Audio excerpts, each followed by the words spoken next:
Where low shack at, the bottles getting nippy up the crack and we stacking chips, all of it's what I want. Plus money winners, that's what I'm on. You can say I'm gone. I prefer elevated pub sports radio. Time to get educated, get produced, leave the juice, letting loose with so much abuse that the bookies wanna call a truce. They getting slaughtered. Can't forget Jeff and low baggers in the chat. That's a lethal weapon 'cause we be pubbing.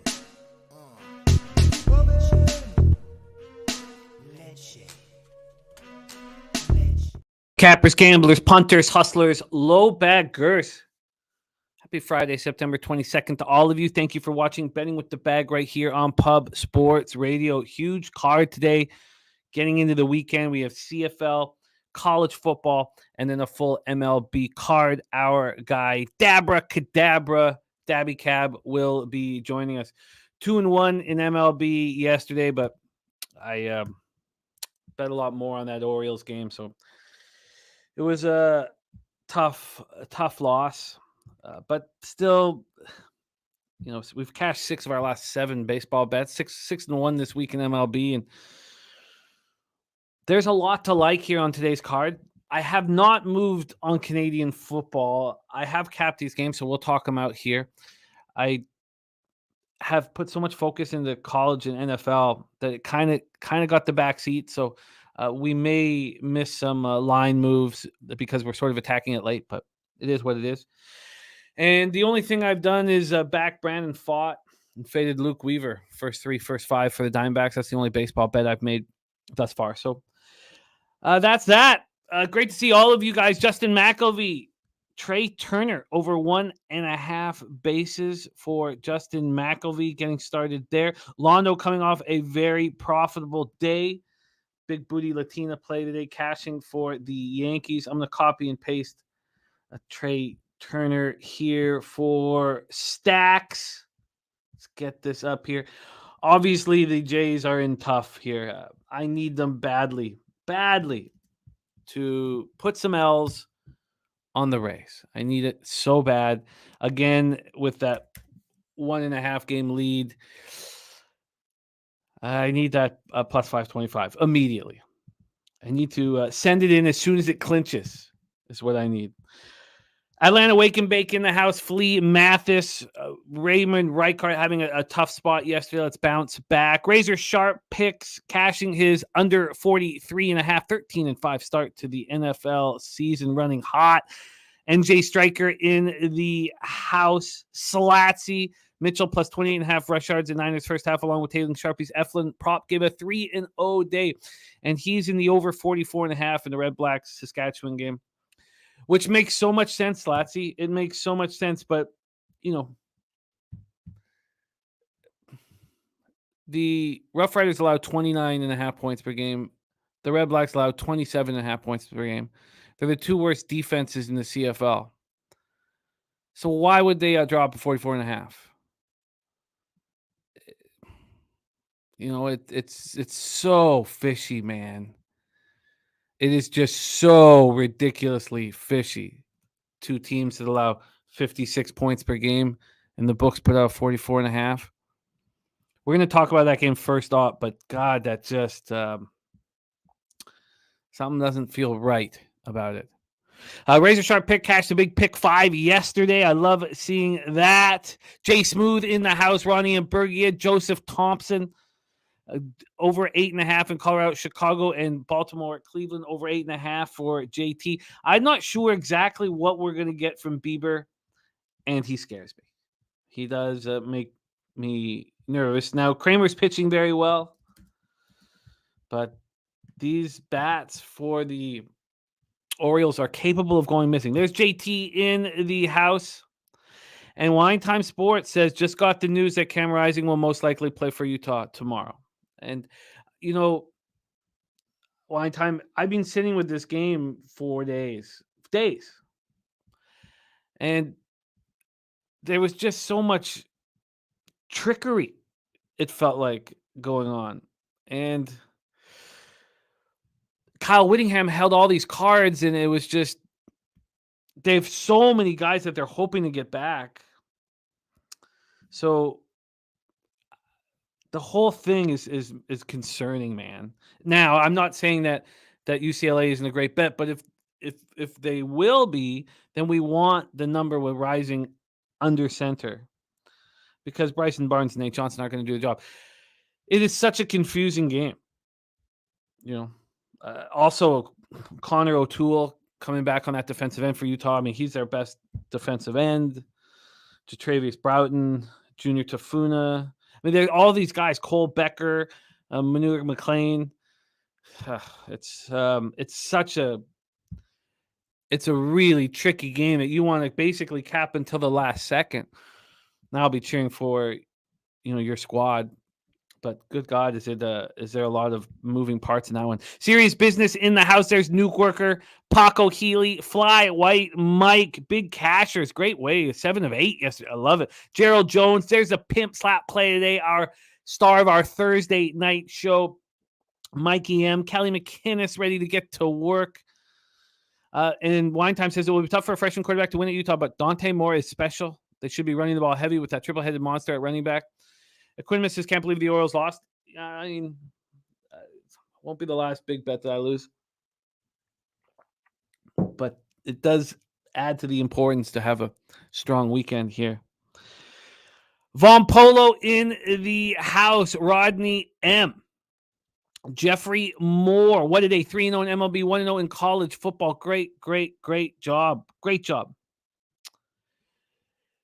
Ooh. Slatsy said open at 44, got it Thursday morning, 44.5. But you have to admit, Slatsy, and I can't wait to talk about the game, that there is something fishy about that total with the two worst defensive teams in the league. Something. Nicholas Handy, Ron Crawford, Tampa Bay spreadsheet play of the day, minus 147 for these Rays.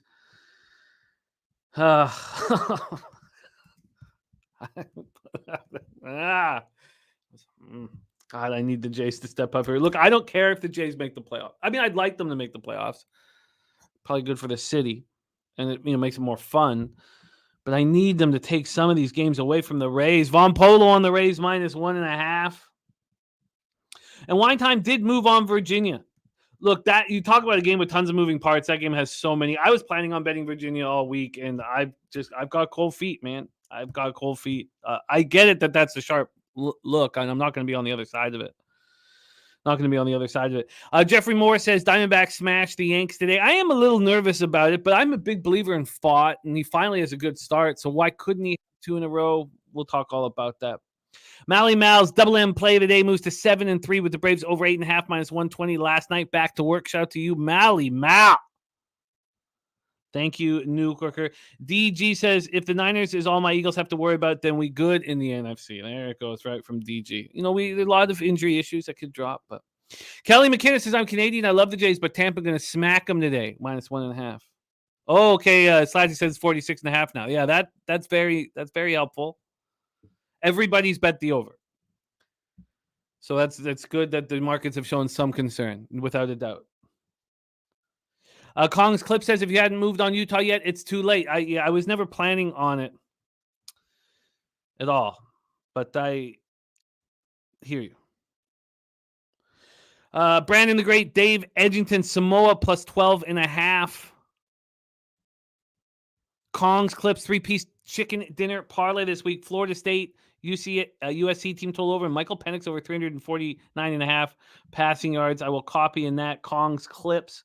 Thank you for sharing that with all of us. Let's get that right here. Kong's Clips in business. All right. Big booty Latina play today is New York Yankees money line. Honestly, I wouldn't put it past Weaver to be okay here. He had some time off and got the one start in the Yankees uniform. But I'm betting on Brandon Fott. Look, it was very hard to press a button on that one with the amount of cash that was on the Diamondbacks and the line not really moving. It was moving at Pinnacle. So, when I bet it was plus 105 first 5 at Bet365. It was minus 101 at Pinnacle. So we'll go over all of that stuff here. We'll go over all of that. Akbar Saloev in the house. Robert Franklin on Maryland minus 7.5. Jay Peasy in the house. Great to see you, Ronnie and Bergia. Who banging sports talk? Our guy, our guy, DJ Big Boss in the house. We are lacking some of our pictures. We are lacking some of our pictures. We don't have as many old women here, but we do have you, DJ. We've cut a lot of old women, but that one stayed. That one stayed, DJ. But we've cut a lot of them. It's a busy time of year. Yes, Mally Mal, I'm on the Diamondbacks first 3 and first 5. That's what I am on. All right, thank you guys for joining us. Rodney Barton, great group here, ready to rock. So let's do exactly that right now. We're going to start in the CFL. I'm going to work quickly here because we got to get into NCAA football before we get into MLB. And we have Daby Cab joining us for both NCAA football and MLB. So let's get right to work here. We set this up a little bit with the Roughriders, Redblacks at TD Place Stadium in Ottawa this evening. Nice weather this weekend. And move over to Pinnacle here. The Redblacks are plus 1.5 point dogs. This is right where it opened. They got to 2 for a little while. They were even at 2 an hour ago, but they're back at 1.5. I like Ottawa. I know they've lost 7 straight games. I like Dustin Crum, and we'll talk about how they've lost some of these games here in a second. On the total, we have my bookie pushing it up to 47. That's a real good sign.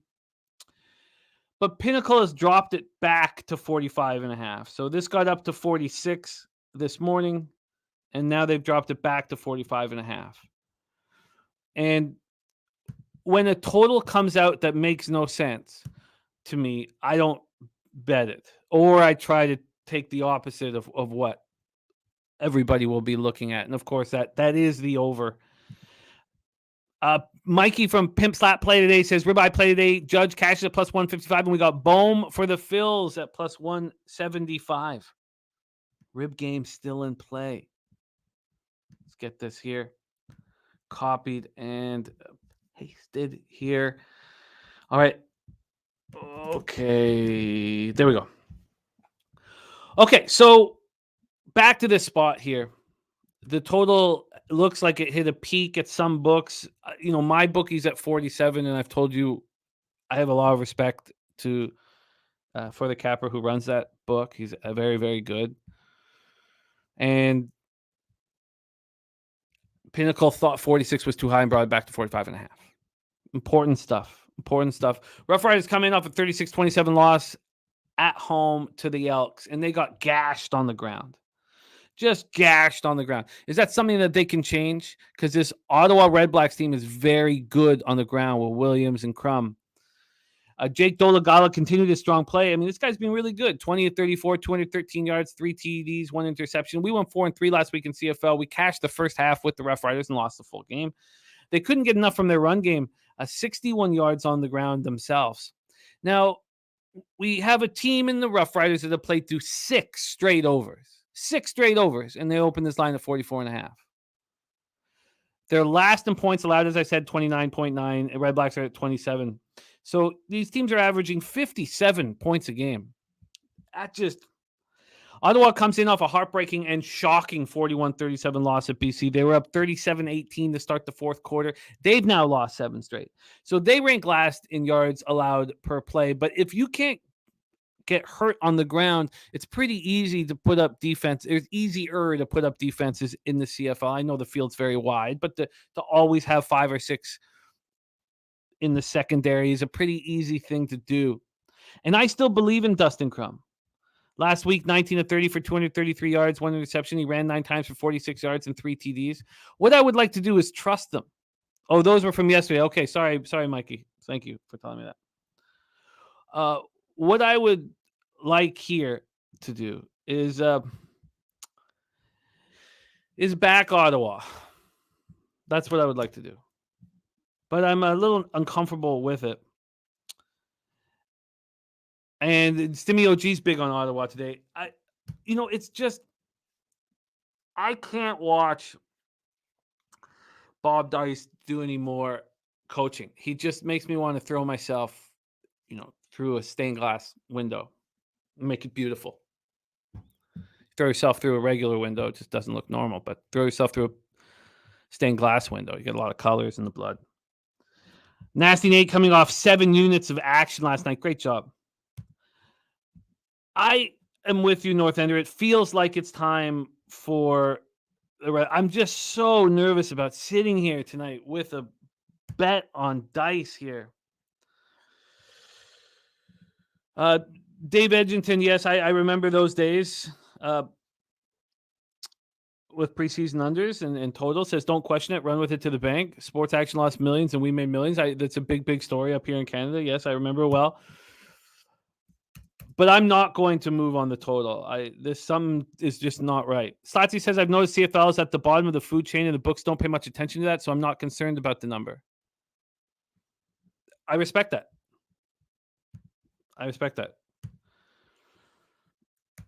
I am getting close to betting the Redblacks on the money line. I'm getting close. So, in saying that, Flatsy, Pinnacle did move it just now from 46 to 45.5. I'm just sure when every single person is on and over that there's got to be a reason for it to move back to 45.5. There's our guy Sharpie in the house, crushing it right now in MLB. Respect. So with all this said and done, I'm getting close to the Redblacks money line. I'm getting very close to the Redblacks money line. I do not think the Roughriders are a very good football team. Yes, the magic from Jake Dolagala. Now you have tape on them. Okay, let's roll on. Jeffrey Moore moving on the Sam Houston plus 12.5 and the under 37.5. I still haven't moved on that under yet, and I would like to. I think it makes a ton of sense, but as I said, we talked about that spot yesterday. I'm on Sam Houston. All right, let's move on to the next game. Friday evening, 9:30 p.m. Eastern. BC Lions at Edmonton Elks. We're at Commonwealth Stadium in Edmonton, Alberta. Let's get into the line history here for this one. This is another one where, the line comes out and we know what the Elks have been doing, and a lot of people believing in the Elks here. Opens up at 7, drops down to 6.5. From a total side of things here, we are sitting at a 49.5. This opened up at 50.5, and it's now at 49.5. That's where we're sitting there. 1 point drop. When I think there will be points in this one. So Lions coming off that wild come from behind 41-7 victory at home versus the Redblacks. What the hell has happened to the Lions defense? That's the talk in the media. It's been atrocious. Absolutely horrible. Now, Lacombo, their very fierce linebacker, remains out. That hurts. But over the last 6 games, they've allowed 30.8 points per game. Vernon Adams is really just having such a different season than I remember. I used to remember him not taking heavy risks with the ball and using his legs a ton. Now, he ran 5 times for 45 yards, but the 3 interceptions off the bat in that game yesterday were hard to watch. He throws for over 300 yards. He ends up with 3 touchdowns. He played well. And Dominique Rhymes is not going to play. He's missed the last 5 games with an injury. He's been practicing, but he's not going to play until next week. We hope he's going to be in next week. And the Elks come in off an impressive 36-27 win at Saskatchewan. Trey Ford's changed everything. 2021 Heck Crichton Award winner out of Waterloo, and Heck Crichton for the best Canadian football player in Canadian universities. They've won 4 of their last 6 games, and they're averaging just under 30 points a game while they do it. It's been very impressive. It has been very, very, very impressive. Justin McAvee ready to get to work there. Slow jams. Arsenault ready to go. So with all this being said, I don't know how you don't take the Elks at this number. And that makes me a little nervous, the fact that everybody would think the exact same thing. Makes me a little nervous. And the over makes a ton of sense to me with the way the Lions defense is playing and with what we know about Trey Ford. Am I surprised? I'm a little surprised that it's gone from 50.5 to 49.5. Surprises me. I bet Chris has moved it to 49. This opened up at 50 and dropped to 49. I don't know how anybody would want the under, and the line's moving to the under.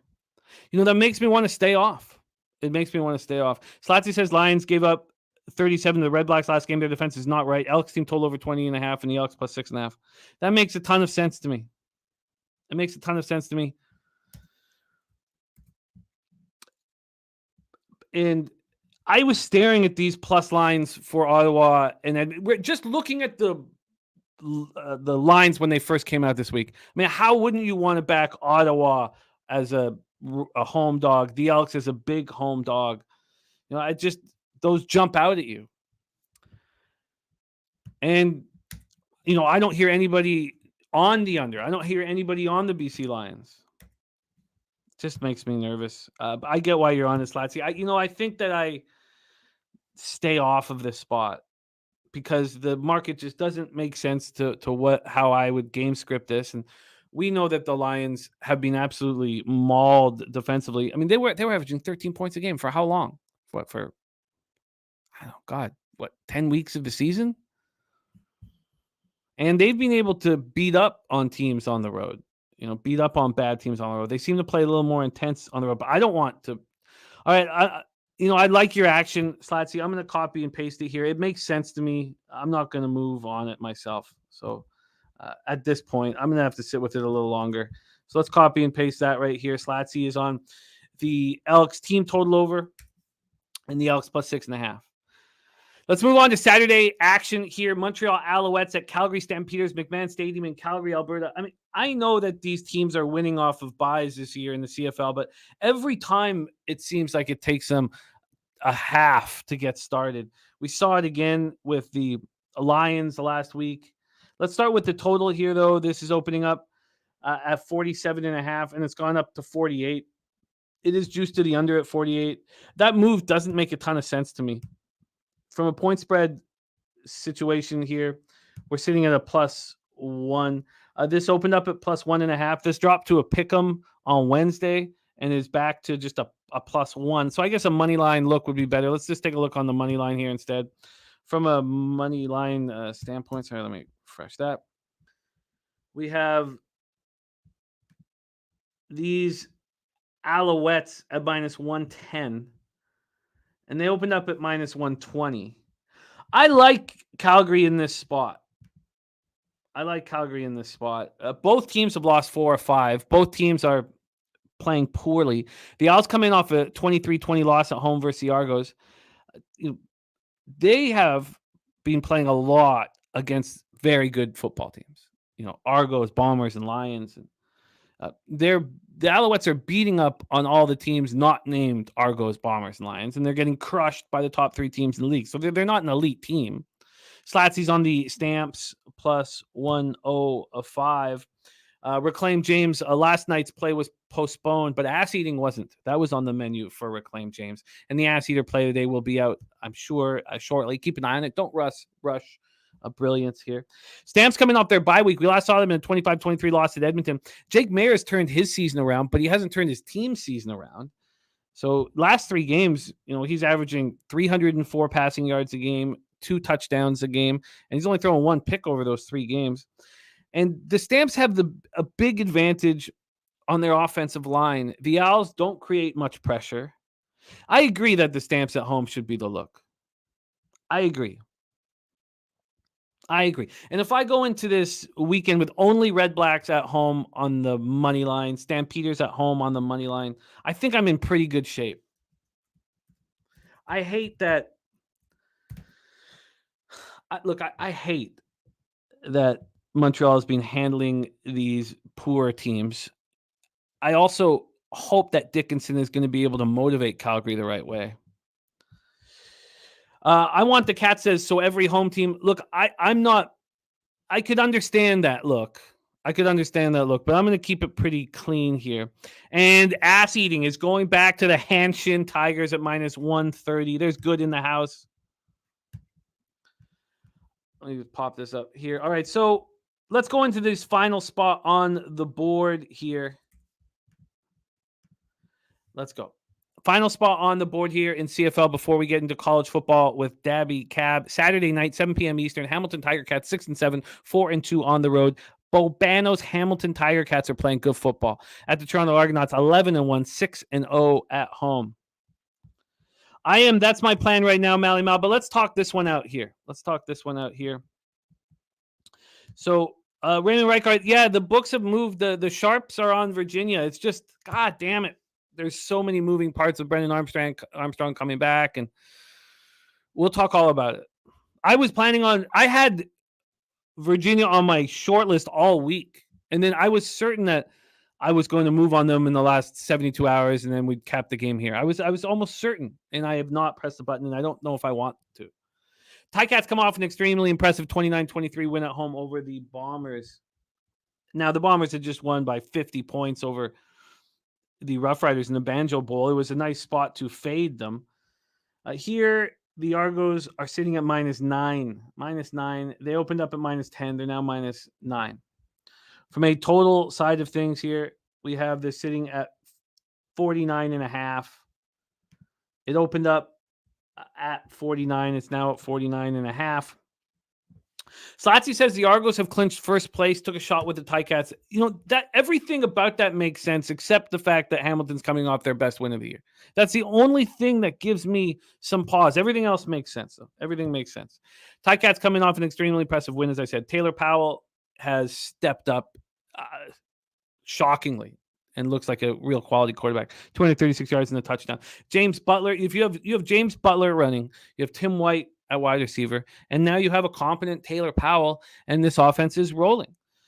They also, when we talk about the Roughriders being unable to run the ball, we all know what happens when you can run the ball effectively is you can keep the opposition off the field. And Winnipeg only had the ball for 24 minutes and 30 seconds. I mean, that's just, football 101. Argos coming off that underwhelming 23-20 victory at Montreal. It was just the second time all year they were held under 30 points. Chad Kelly, still looks good. Threw for 275 yards and a touchdown. Stepped up when they needed to too late in the game. But you're right. I like the Ticats here. They have everything to play for, and the Argos don't. And you can tell that the Argos are going to sort of mail it in through these last few weeks of the year. I like that you're on the Ticats. I think that makes sense. Now, the Argos can turn it up at home. We've seen them do that often. But now the only issue here is and it's the only one, is they're coming off that huge victory. That's it. And I have to stay off. I have to stay off just because I have to stick with this plan throughout the football season, especially in NFL. And I have to, buy low and sell high. So maybe I'm going to leave money on the table here, but as we move into third week of NFL, I can't back a team after a season-defining performance, even if it makes sense with the Argos not trying here or possibly not trying their hardest as they've clinched. So it's Hamilton or nothing. I get the move to Hamilton. I get it all. But I am only going to be moving on the Stamps and the Redblacks when the show's over. Stamps, Redblacks for me. And I will cheer you on with your Ticats bet, and it makes a ton of sense. But I can't do it. All right, that's the CFL. Let's move into college football and get Daby Cab up here on the program. Thank you guys for joining us. A lot of Cubs talk in the chat. And Deacon Mike says, you're good at wearing hats of losers. Put a Cubs one on. We're collapsing. Oh, that's funny. That's funny, dude. All right. So let's get started in college football, and let's bring on the star of Medicate Mondays. Every Monday at 11 a.m. This very time slot is when Daby Cab and his cohorts, Dutch Boy Fresh, Razor Sharp Picks, LJ, Wham Bam, get to work. Hi. He's here right now to rock with us. Please welcome from Dallas, Texas, Dabra Kadabra to the show. Daby, how are you? Oh, man. I'm living good, Jimmy. There's a few things I like. I like good sports, I like good weed, and I like good music. Today, I got all three of them. So I'm in a good vibe. I'm in a good mood, ready to make some money this weekend, man. Well, let's get right to work, my friend. Now, we have some time limitations because we have the 15-game card, and I had CFL off the top, but we got that in 30 minutes.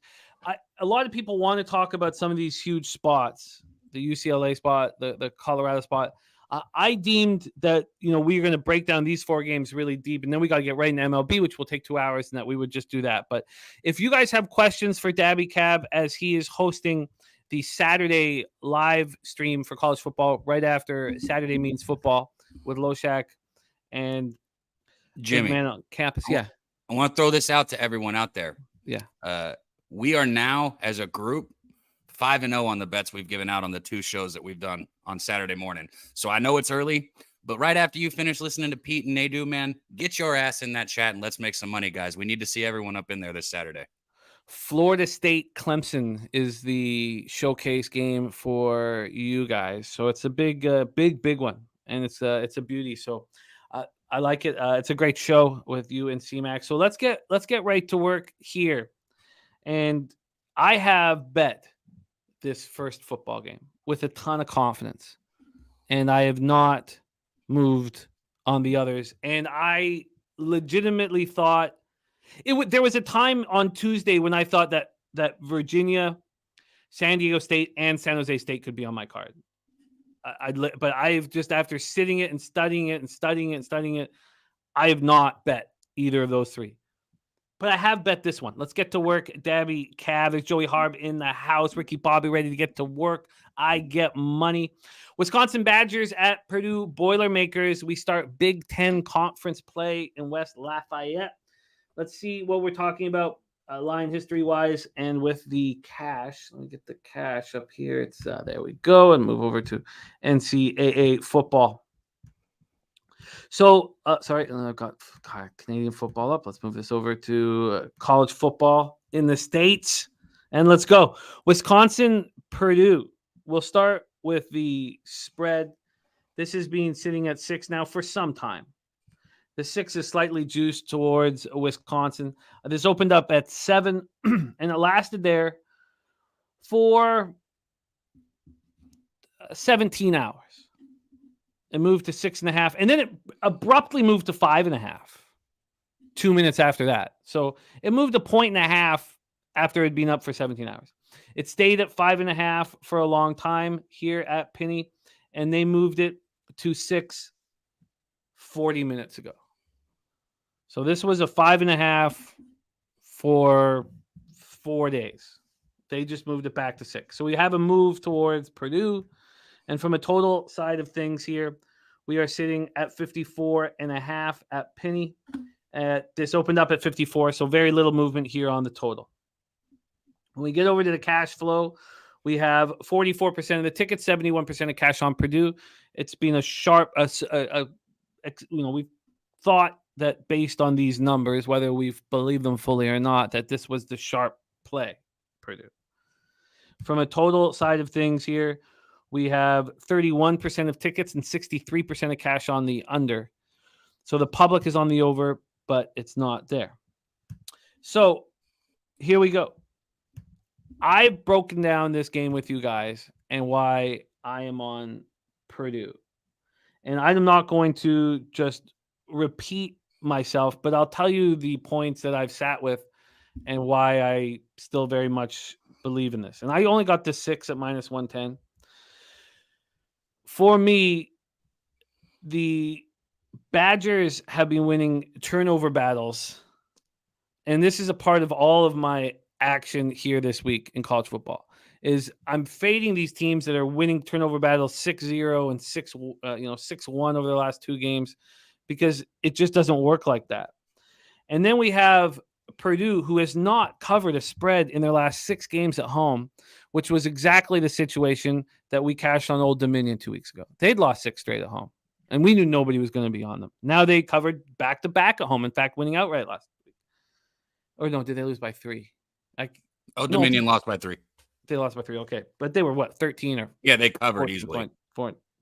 Dogs. So, yes, Purdue's been losing at home and losing turnover battles. The Badgers have been winning turnover battles. And I believe in Ryan Walters. I believe that even with a lackluster personnel, that he can come up with a game plan.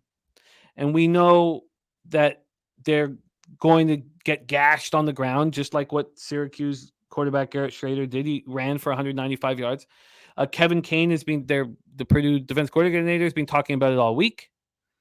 And when it comes all down to it, I think that Ryan Walters and Kevin Kane can stop the run, and that the turnovers that are sort of somewhat luck-based situationally, some of them will move back to the mean. And I like Purdue as a home dog here. Take it away, Daby Cab. The floor is yours. Big Ten action in Wisconsin, Purdue.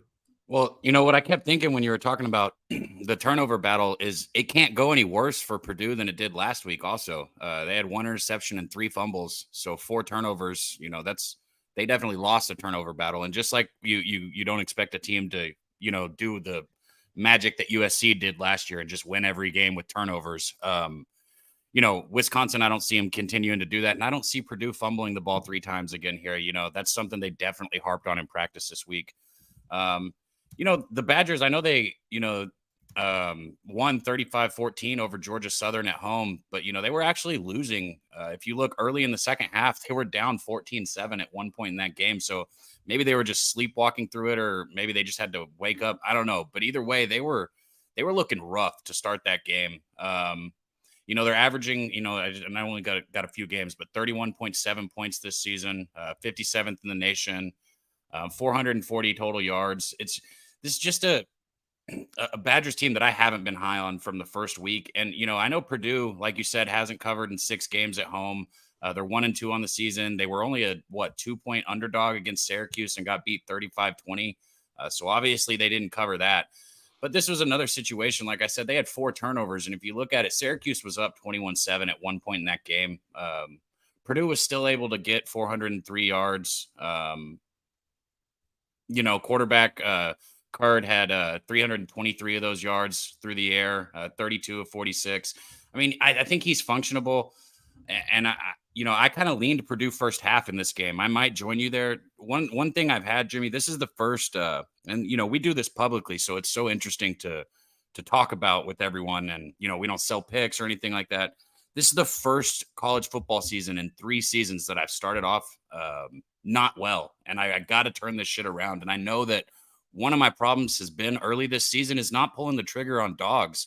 Like yesterday, there is no excuse for me not to have had a bet on Georgia State. And I'm kicking myself for that right now. It was clear as day. Coastal's not who they used to be. I know McCall went back through the transfers portal, but I think there's more to that. I think maybe he wasn't going to get to go play anywhere, which is what was really going to happen there. Because I know he's been a great college quarterback, but I think he might be a little overrated, and we're seeing that. Anyways, back to this.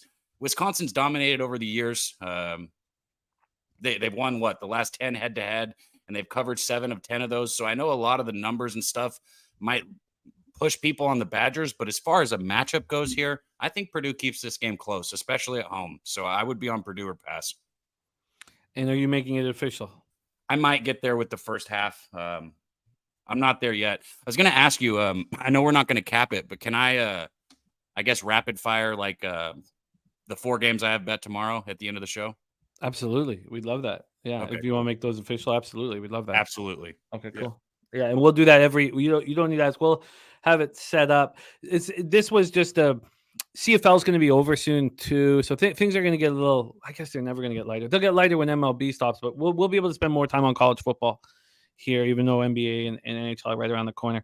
But yes, we'll do that for sure. And we'll always do that. Let's move on to the next spot on the board. And this is the one with the most moving parts. 7:30 p.m. Eastern, NC State Wolfpack at Virginia Cavaliers. Scott Stadium in Charlottesville, Virginia. So, I mean, I don't honestly, other than like what we talked about with Utah, UCLA, and what's going on with, Whittingham, playing his cards close to his chest and not really letting us know who the hell is going to be playing for them. Maybe he doesn't even know because it's, but I think he knows parts of this. And look, like he's not the only one doing this. So let's get this all up. Sorry. Here we go. No, it's starting to happen more and more. It's so frustrating too, man. It's as a capper, it's frustrating as hell. Well, last week when Virginia lost to Maryland, they lose 42-14. And Maryland and a lot of people were expecting Tony Muskett to be at quarterback. And the plan all along for Tony Scott was a trick play. They had planned this all week, that Calandria was going to be the quarterback, and they were going to start off with this trick play because they knew that the defense had planned for Muskett to be at quarterback. So they, that gave them that early 7-0 lead, but that was all trickery. And let's also say Tony Scott's been fucking terrible. So he makes one trick play. He tricks them thinking there's going to be one quarterback, whatever. Great. But he's been a terrible, terrible coach. But they used their trickery last week. I understand why people like Virginia here. I get it. And I thought I was going to move on them all week. This total opens up at 45.5. It's now at 48. And from a spread scenario here, we are down to 7.5, I believe, everywhere. This opened up at 9.5. It moved to 10. The first move was towards NC State. And then it's just been coming down. Now, we could have got 8.5, for a while. In fact, we could have got 10. Even when we did this show yesterday, we could have got 9.5 at Pinnacle on Virginia. Now, we saw all the other books moving from 8.5 to 8, but Pinnacle was not doing it. And this morning, they even moved this to 10 before they dropped it down to 8.5 and 7.5. So it's been very wild watching Pinnacle handle the side here. Darren Turner says NC State wins easily, and Londo says NC State wins easily. Wine Time says crazy Virginia was up 14-0 in that game. Yes, and then completely outscored. Darren Turner also on NC State minus 7.5. So, of course, Julian Cesario talking about, the breakdown of Calandria, and it was bad. He completely broke down in the fourth quarter. The big storyline here, there's so many, but it's Brennan Armstrong coming back to play his old team. In 2021, he was excellent. 4,449 yards, 31 touchdowns, 10 interceptions. Then came last year where he was awful, and he didn't like Tony Scott. 7 touchdowns, 12 interceptions, and then the tragedy happens on the bus, and season shut down. He's transferred to NC State in the offseason. NC State opened with that 24-14 win at UConn as 14.5-point favorites before they lose their home opener 45-24. And they were just 7-point dogs in that 45-24 loss. Then they beat up on FCS VMI, which, doesn't matter. They played Brennan Armstrong that entire game against VMI. And you don't usually see that when an FBS school plays an FCS school to play their starting quarterback for the whole entire game, because they're trying to get Brennan Armstrong confidence. And he threw 1 touchdown pass and 264 yards. He's just not good right now. He doesn't look good. But if you want a reason for him to play the best game he's played in 2 years, this is the situation for him to do it. The Cavaliers are 0-3 for the first time since 2016. They opened up their season with that bad 49-13 loss at then number 12 ranked Tennessee's 27.5-point dogs. That's explainable. They followed that up with a tough 36-35 home loss to James Madison and 6-point dogs. Calandria was a monster in that game. 20 for 26, 377 yards, and a pair of touchdowns, and Muskett was watching. This is a 3-star recruit, 5'10", 3-star recruit in Calandria. So, they were up 35-24 after 3, and he buckled in the fourth quarter. So Calandria is buckled in the fourth quarter in back-to-back games. Then last week, they lose 42-14 at Maryland, a 16.5-point dogs. The loss really wasn't as bad as the score looks. It was 14-14 at the half, and they were only down 7 going to the fourth quarter when everything fell apart. But Tony Scott's been saying that Muskett is not going to lose his job because of an injury. And I don't want Muskett there. And I think Calandria can change the game. And if he was a good coach, he would start creating plays for both of these quarterbacks. And that's what Jacksonville State has been doing. And I think that's been working for Jacksonville State. And that's one of the reasons why I'm on Jacksonville State. When it comes down to it, the idea of Brennan Armstrong playing the best game he's played in 2 years is not far-fetched for me. And because it's not a far-fetched possibility, I ended up not being able to pull the trigger on Virginia. That's what it comes down to. Take it away for us, Daby Cab, NC State, Virginia. Yeah. And, so I have bet this one. I'll just get out there and say it. I did take NC State in the first half here, which I don't like that I'm seeing a gambler's first glance from our guy Razor roll in on Virginia. I also saw Winetine dropped in on Virginia. A lot of great cappers on the other side, which is a situation I've found myself in this season. And it's not a place you want to be at, especially when it hasn't started the best. But I personally think the Wolfpack roll here. I don't think Virginia is. I think as lowly of Virginia as you can possibly think about a school. I mean, they, like you said, they have the questions at quarterback right now, and in college football, more than anything else, like that usually spells trouble. Like when you have a quarterback question out there. Also, just I think Mal put it in the chat. He asked if NC State will be able to score. Defensively, this Virginia group has massive holes. They've struggled up against everyone they've gone against so far, especially in the secondary. The secondary has struggled. They don't get any pass rush on the quarterback, so I think Armstrong's going to have a pocket and he's going to have time. I think that NC State comes out quick and gets ahead. And also, NC State's been down. They have not been playing good football this year, and I do believe football is a sport where there are get-right games more than any other sport, where you beat up on lower opponents if you have the ability to do such. Doesn't always happen. Like Alabama, you saw what Alabama did this last weekend. That was embarrassing. But I think this situation where NC State gets ahead, stays ahead. So I took NC State in the first half here in this one. NC State in the first half. What did you get? I got 4.5. I think you can get 3.5s out there now, which is a big difference. That's a huge, huge line difference. I think I'm probably going to bet it again at 3.5. Did you tweet it out? Yes, yeah, and I'm probably going to tweet it out that I bet it again too. What was the juice? Minus 105. Now you can make 2-unit bets in this when the line changes and you bet it again in our record keeping. So if you want to do that, you can.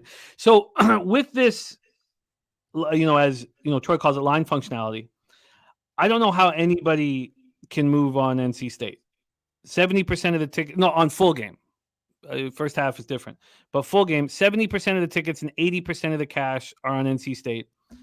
Only 22% of the cash is on Virginia, and this is moved from 10 to 7.5.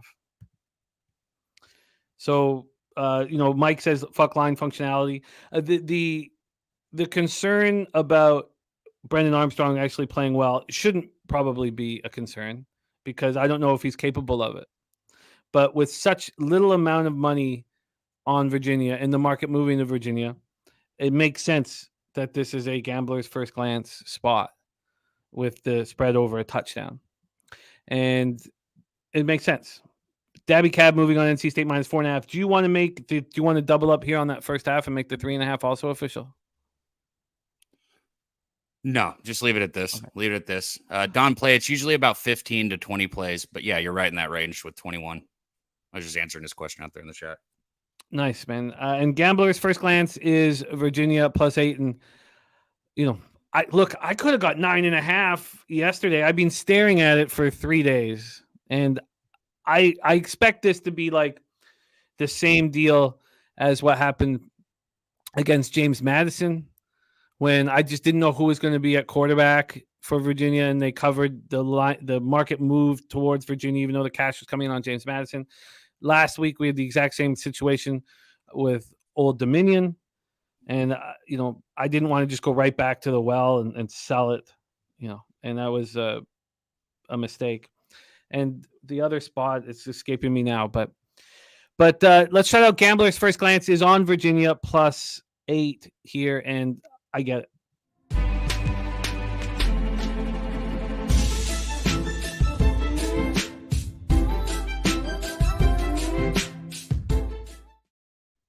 Tab is on NC State first half minus 4.5. For those of you looking at the total, this total is interesting. It's been climbing and climbing when the bigger bets have come in on the under. Now, have they come in on the under as it hit this peak? That's up for you guys to kind of decipher. But 26% of the tickets, 55% of the cash, and yet this total continues to climb. All right, Let's roll on to the next spot on the board. We have night action here. Friday night college football action. Boise State Broncos. 1-2, having their first game in the Mountain West. Both teams who have looked bad to start the year are capable of winning the conference here, going up against San Diego State at Snapdragon Stadium in San Diego, California. Let's get right into the line history here for this one. And we are sitting at a 6.5. This opened up at 7, and it moved to 6.5 after the line was available for 12 hours, 14 hours. Then it moved to 6.5. Where it has stayed, it stayed at 6.5 for a long time. There was a point earlier in the week when the 6.5 for Boise State was very juiced, but it's come back. So we have a half-point move here. We'll go over to the total as well and move over there quickly. God, sorry, take me a second. Let's get this queued up. While that's queuing up here, let's go over the cash flow. Actually, it's up right now, so we can do this. Move over to Penny. And we have it sitting at 46 minus 106 to the under. This opened up at 45.5. So it's gone a half-point move to the over. Half-point move. Londo's on the over, got it at 43. Nice job, because all the way up to 46. Wine Time Sports leaning towards San Diego State. Their star child in the house. Great to see you. Let's get into the cash flow for this spot. We have 41% of the tickets and 26% of the cash on the over. So 59 and 74, even though it's ticked up. Then we have 29% of the tickets on Boise State and 41% of the cash. So the public is backing San Diego State at home. Regis Austin says, I think San Diego State is live at home. Boise State opened the season with that tough 56-19 loss, and then number 5 Washington Huskies as 14-point dogs. They got gashed. Penix just went off. It was a plus 500-yard day for the Huskies. Then they had their home opener, and they lose it to UCF 18-16 as 3-point dogs. And if you break that game down, UCF should have put up a lot more points than 18 in that one. They had 530 total yards of offense. Then they beat FCS North Dakota Fighting Hawks as 15-point favorites, but this defense has looked awful. Their 6'6" sophomore quarterback, Taylor Green, it's impossible. Now, you could say that the competition has been tougher, but it's not like he had a great game against North Dakota. He looks like he's regressed this year. Last year, he throws 14 touchdowns, 6 interceptions, completes 61.3% of his passes. This year, 3 touchdowns, 4 picks, and he's completing just 52.9% of his passes. And then, if you want anything to do with Boise, you want George Holani out there. And he has played 1 game this season. He's missed 2. You need to know if he's in. And I couldn't get that information at this point, but he's a big piece. San Diego State's lost 2 straight against really tough opponents. They lose 35-10 at home to UCLA as 13-point dogs before they lose 26-9 to Oregon State as 24.5-point dogs. Those are real tough teams that they went up against. And I like that situation. So they lose to 2 Pac-12 schools, lose by combined score 61-19. It doesn't. And also, Mekhi Shaw missed last week's game. The whole idea was so that he would be completely ready to go. He's their best receiver. Jalen Maiden has not looked good to start the year. Neither of these quarterbacks have looked good. Neither of them. 701 yards, 3 touchdowns, 4 interceptions through 4 games for Jalen Maiden. I like San Diego State here at home. I think they should be able to keep it within a touchdown. But I've been hesitant to move on this game. It doesn't correlate perfectly. And I found 6 games that did. And I haven't pulled the trigger, although I expected to pull the trigger for the last 72 hours, and I've not bet it. Take it away for us here, Daby Cab, Boise State, San Diego State. One thing about this one is if you look at Boise's game against Washington in the opener, I know they got kind of stomped there, but they did get 244 passing yards. And, that's a pretty decent Washington defense. I think Washington's playing even better than people expected here. And like I said, this Aztec secondary is questionable. I guess I haven't said that, but just telling everybody, this Aztec secondary is questionable. Their DBs across the board, aren't the best. They're allowing an average of 291 passing yards per game already this season. That's 121st in the country. And you look at San Diego State, they're going to rely on the running game here. They only got 70 rushing yards last week. So if they're not going to be able to run the ball like what we know San Diego State has to do, for me, that's why I kind of stay away from them. And Boise State hasn't played as well as we'd like to see for the whole season, but they were picked to win the conference at the beginning of the year. And this is the type of road game I think they're going to have to win if that's something that they want to do. And 6 is a reasonable number as an ask. So I'd probably be on Boise State here. And Daryl Turner says this is no-brainer, San Diego State. This isn't one that – so for me with college football and college basketball, I will bet games on teams that I have not watched, but most of what I do is absorb absolutely everything I can. I have not had my eyes on either of these teams yet this year. I'm not going – I like my card. I've tried to keep it real tight here. And I just don't need to if I have those 2 spots in CFL, I have 6 in college football, and I have 8 in NFL. I got 16 games that I really believe in football over Friday, Saturday, Sunday, and I love it. So you're betting Saturdays, right, with college football? I am, yeah. Okay, good. Did you do that last year? At times, and last year was my best year of college football, but I'm going to do it more here, but I'm going to slow down when hockey season's here, and then I might really slow down when basketball season's there 2 weeks after. So, Gotcha.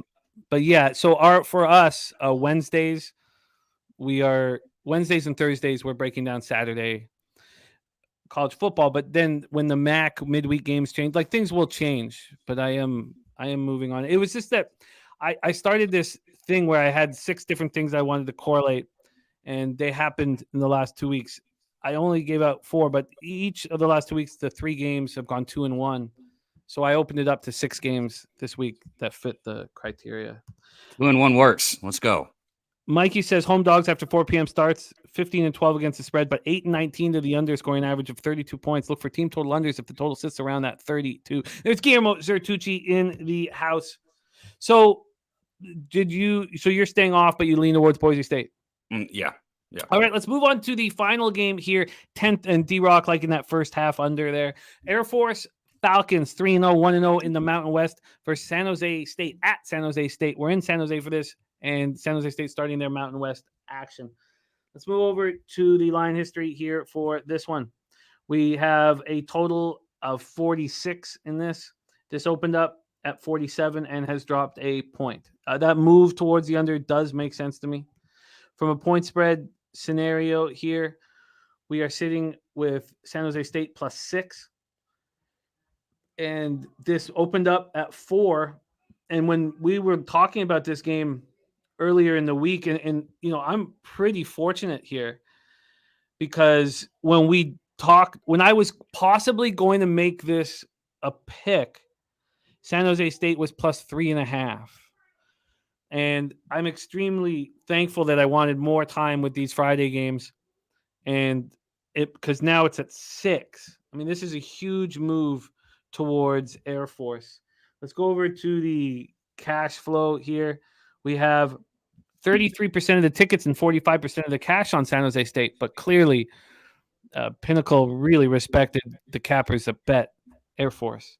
Then we have 33% of tickets and 77% of cash on the under. That makes a lot of sense to me, and maybe I move on it. Air Force comes in off that impressive 39-21 home victory over Utah State as 9-point favorites. Their offense answered all the questions after putting up just 13 in that 13-3 win versus Sam Houston. But now we know that Sam Houston's defense is extremely good. Extremely good. Their offensive line for Air Force is so good. So, the Falcons lead the nation rushing 320.7 yards per game.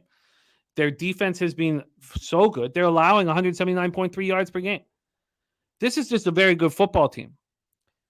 San Jose State comes in off that 21-17 loss at Toledo's 9-point dogs. I thought they played pretty well. I mean, if we're going to wait for Cordero to be, the most exciting quarterback in the Mountain West, you're probably going to have to wait all year. There was a lot of people who coming into the season thought that he was the best quarterback in the Mountain West. And we haven't seen that. Now, his offensive line's weak. He doesn't get protection. He doesn't get time. He doesn't have the playmakers that he probably needs to excel. But I was impressed with the 21-17 loss at Toledo. We know Toledo's a good football team, and I agree that the under. I think the under is the player. I really do. I think the under is the bet here, and I didn't realize that until now. Take it away for us here, Daby Cab, Air Force, San Jose State. You know, a lot of this line movement has to do with just how beat up I think San Jose State is. They got their tight end Cannon out. Their running back Galloway is going to be out. They're questionable. From what I understand, they're probably going to be out. And then Lockhart, their receiver, is also going to be out. So I think a lot of this, might have to do with injuries. This is just a team that's missing some key players. I think this Air Force defense is great. And, even though they've changed their offense, they're still, running the ball. They're going to hold the football to control the game clock. And where I get worried with Air Force is right there. It's just because, they're a team that's just going to eat clock and continue to eat it. At 3, I would have loved to get in on that earlier in the week. I wish I could have got in on that before the line moved, obviously, but wish is worth a lot of nothing. So I can't get in on it. And it's at 6 now. This Spartans defense has struggled at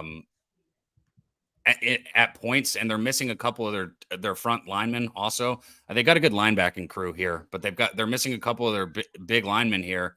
And if the Spartans aren't able to run the football, which they couldn't do against Toledo at all, they're going to have similar problems here on the ground. I mean, Air Force's defense is gonna show mismatches along there too. This is a tough game for me. 6 points is a home dog. I don't hate it, but I also could see Air Force, controlling this game from the start to finish. So I'm off this one also. I've got 6 bets total, 6 bets total for college football once I rapid fire those. So we'll be in there.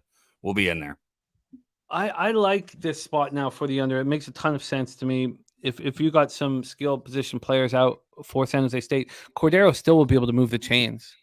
But you won't see those big plays, and you won't see consistent first downs, but he'll move the chains. He's with his experience, and he'll move the chains, and which will help the under, because he's not, all you need when unders is you need a couple first downs. You can't have no first downs. You need long drives with no points. BJ got in on Air Force -3.5 as well. Reclaim James says Air Force sees a run in practice every day. Daryl Turner says Air Force offense dynamic, hasn't missed a beat, even though they lost prolific quarterback Zeke Daniels to graduation last year. And Billy Friedrich doesn't tease college football much, but when he does, it's on Friday night. 2-team 6-point teaser: Boise State -0.5 and Air Force -0.5 at even money. All right, I'm gonna move on this under. I'll wait. Hopefully I can wait until after the show, but I'm gonna move on this under. That will be the lone edition. All right, let's go, Daby Cab. I'll remind everybody of my Saturday action, but let's go through Daby Cab's Saturday action. These are going to be official plays here for the show, and you can touch on some main points on them if you'd like to. However you want to handle this, take it away, Daby. Yeah, I got you. TCU first half -3.5. That was -105. I'm going to start my card there. I got a couple bets early. I know SMU is kind of a favorite underdog here, but look. A lot of people are going, we talk about reactions and overreactions. A lot of people are reacting to what they saw TCU do against Colorado. They weren't ready for that. I don't think anybody was ready for that. I don't think TCU is a great football team, but they're still a lot better than what some people are giving them credit for. And only having to be up by 4 points at half against SMU, I'm all in there. So I got TCU first half -3.5. I did move. What was the juice? -105. Okay, keep rolling. I did move on FSU here in the first half against Clemson. I took them on the money line. I think that this game is going to be exciting, and I see a reason why people expect Clemson to play better. But let me say something. Against Duke, Clemson was not having bad luck or anything. They just got beat. They got beat by a better football team, and that was crazy to see and crazy to watch. This Clemson team, I don't like their offense. I don't like their play calling. It's been the same thing for years. It kind of makes me think of Jimbo Fisher and the Aggies. It's a tough fucking offensive scheme to watch. So I'll be on FSU there first half, and I'll get these last two out. What was the money line on FSU? -116. Okay, keep rolling. I got Notre Dame first half plus 2.5 minus 109. Another big marquee game there. Look, I think Hartman's the truth. And if you like futures, I think maybe you should get a future in on him to win the Heisman. I know my guy Mike in the chat, he loves Notre Dame and he loves the movie Rudy. So he's enjoying me saying this right now about Notre Dame. But I think Sam Hartman's the truth. I think he could win a Heisman. I mean, 13 touchdown passes already this season's no joke. He's just going to keep it going too. And plus 2.5 at home. Yeah, I like it in the first half there. My last bet that I have out there is I took Alabama first half minus 3.5, minus 113. I understand that Alabama is not the same Alabama that they were before, but we talk about reactions and overreactions in college football all the time. Just like with TCU, I think there has been a little bit of an overreaction to how bad Bama is. They played an atrocious. They were not paying attention last week to anything other than Ole Miss. They have been practicing and getting ready for Ole Miss to come into Alabama for 2 weeks now. I promise you that's what they have been doing. I'm not saying that they're going to run away with this game. I think they slow down in the second half, but I know Saban for the first half of this game is going to have some shit drawn up, and I expect Alabama to at least be ahead by a touchdown at halftime. I like it. I like it. I like it a lot. I like your action here. So that's 4 spots that you are on. TCU first half minus 3.5, FSU first half money line minus 116, Notre Dame first half plus 2.5 minus 109, and Alabama first half minus 3.5 and minus 113 for Daby Cab. For me, I have Kansas minus 8.5, Hawaii minus 3. Then I have Jacksonville State minus 6.5, Sam Houston State plus 12.5, Northwestern plus 11.5, and I still probably should have moved. I guess I was just a little overwhelmed with all the capping that needed to be done. I guess I may move on that Sam Houston under. I'm going to add the San Jose State Air Force under as well. So Sam Houston under, I need to still bet. So maybe I bet both those unders here, which would give me 8 spots in college football here. Wine Time says he loves that Kansas play as well. I love hearing that. That is, and Jeffrey says get on that under. I'd love to ride with you on that under. I should have probably already been on it, but hopefully it hasn't gone too much lower than what it was. All right, that is our college football breakdowns, and we have a huge day of college football tomorrow. Do you want to add anything, Daby? I might have a little bit more action. I got a little parlay out there, just kind of for fun, but we're not going to worry about that. I'm not going to put it on a record or anything. So okay. We'll have, if you turn into the stream, I'll give it to you. If anybody wants to come into the live stream Saturday morning, get in there with C-Mac and myself. I'm sure Mike M will join. We'll have other people also come in there.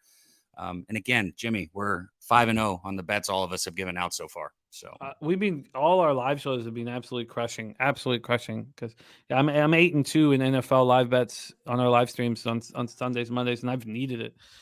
I needed it. So our live accounts are chock full and ready to rock for this weekend. So tomorrow, huge day. We have Saturday Means Football at 10 a.m. with Big Man on Campus and Pistol P. Loshak. And then at 11:45, C-Mac and Daby Cab get rolling on FSU Clemson. And it sounds like there's a lot of action there. So let's roll on. Jeffrey Moore says Sam Houston went to 11.5. That's great news. That's fantastic news. Fantastic news. All right, let's get into MLB. We're 6-1 this week, but I did have a bigger bet on Baltimore yesterday, which I didn't even really, I don't want to back a favorite switching cities, but I felt like they were just locked in. I really like Grayson, but these sticks are touch and go with the Orioles. You never know if they're going to be spectacular or weak. Gifted Cartel was on the Guardians and the under yesterday. That made sense when the market closed minus 160 and plus 105 or plus 100, depending on where you were for the minus 1. I was like, oh, I'm in huge trouble. All right, let's get to work here. 2:20 p.m. Eastern. And I actually had a chance to buy off of it once they tied it up at 2. But who buys off of it with the way the Orioles bullpen is being? Whatever. Purdue has moved to 6.5, says Regis. Let me just see that here. I need to see that from my own eyes. Where is it moved to 6.5? I see 5.5 at Bet Chris, 6. I'll refresh this. Tell me where it's moved to 6.5. Just refreshed it. That would make me nervous. 5.5 a bookmaker, 5.5 a bet online, 6 at Bovada, 6 at MyBookie, 6 at Pinnacle, and the 6 is juiced at on Purdue side. So I don't see that happening here. So could you let me know where that is, Regis, please? Okay, let's move on. 2:20 p.m. Eastern. Let's get into baseball. Colorado Rockies 56 and 96, 22 and 56 on the road at the Chicago Cubs, 79 and 74, 42 and 36 at home. We are in Wrigley Field. Let's take a look. I don't have the weather up here, so let's get this up here right now. Move this over here. Sorry, it's going to take 1 second. There we go. All right, weather-wise here at Swish. We cashed that under, and it was so, if you wanted to play God, it was that certain perfect situation. We cashed the first 5 under, even though the market was moving heavily to the over. And I was like, there's a good chance for us to cash the under, and then the game fly over with the way the offense is being attacked in the bullpens. That's exactly what happened. 72 Fahrenheit, light rain to get started. Anybody in the Chicago area could let us know give us a better idea on this. Will this game be pushed back? 8.6 miles per hour right to left. Stays between 8.6 and 6.9. Stays right to left. And then by the end of the game, it's blowing in. And Deacon Mike says, here's what a dumb fuck Ross is. Calls up Canario for the second time, starts him. Kid has 2 hits, 5 RBIs with a grand slam. He's been on the bench ever since. So, and King Al says Caesars has Purdue at 6.5. Caesars has Purdue at 6.5. Okay, let's go here. Mike Wilkerson says that over was lovely last night. Yeah, I mean, we all cashed because I was on the under and then over. Troy Torrance says defensive weather game could be delayed. And Young Vaughn says, I'm at Wrigley right now. All right, Young Vaughn, let's hear what it is, man. Well, if you're there, let us know. Okay, let's go here. Rockies, Cubbies. And Winetime says he'll tweet at us if he sees Cam Rising dressed and warming up for sure. Billy Friedrich is all over his Rockies. This team has become his Rockies. He's on Rockies first 5 plus 180, full game plus 201, and Rockies first 5 team total over 1.5 at minus 125. Let's get this in here for Billy Friedrich making moves. Here we go. And then let's pull up Ballpark Pal and see what their expectation is. We already hear defensive weather from Troy Torrance. So let's go right to the bottom. It's not quite at the bottom. Wrigley Field's minus 9% home runs, minus 8% doubles and triples, and minus 8% runs here. Christopher Comentini says Cubs team total over. They should smack Noah Davis. So this is Noah Davis. It's his second big league appearance since June 24th. I think I have all of his. God, I got so many of these guys up here. I guess I don't. I have 5 different guys all set up to dive in deeper. I thought Noah Davis was one of them, but maybe I'll pull him up here in a second. Let's go into the line history here for this one. A lot of care about these Cubbies and their chances for the wild card. From a money line perspective, the Cubs are sitting at minus 228 with Jameson Taillon. They opened up at minus 208, so the market's moved 20 cents in their direction. And from a total side of things, we have a 9. This opened up at 9, and it dropped to 8.5. Dropped to 8.5 at 10:44 in the morning. It just came back 30 minutes ago to 9. Now, this 9 is heavily juiced to the under, so we've still had an 11-cent move to the under. So we have an 11-cent move to the under, and we have a 20-cent move to these Chicago Cubs. We get to the cash flow, 89% of the tickets and 96% of the cash is on the Cubs. Wow. But at least the market's moving in that direction. Then 36% of the tickets and 86% cash is on the under, which is very likely to be weather related. Eric Jones is on the under here. And Troy Torrance says this now fits the cash cow profile. Eric Jones also leaning to the Cubs. It's an 8.5, says North Ender at Bet365. And Give the Cartel says Noah Davis 0-4, last 4 starts, 3 on the road, 1 at home. But I don't think that we should get caught up in his last few starts because he's had 1 appearance in the big league since June. I think it's better to see, how he's been doing in AAA. So let me go over to, let me move over here. Noah Davis, baseball reference. Let's see what he has been doing here. I thought I had this up. So 11th round pick in the 2018 draft out of Cal. He is 26 years old. This year he has played in most of the time in Albuquerque in AAA. 1-4 with a 5.10 ERA. That's pretty good for Albuquerque in the Pacific Coast League. 1.45 WHIP. Now he's being crushed up here in the show, but his last appearance was September 17th, 5 days ago.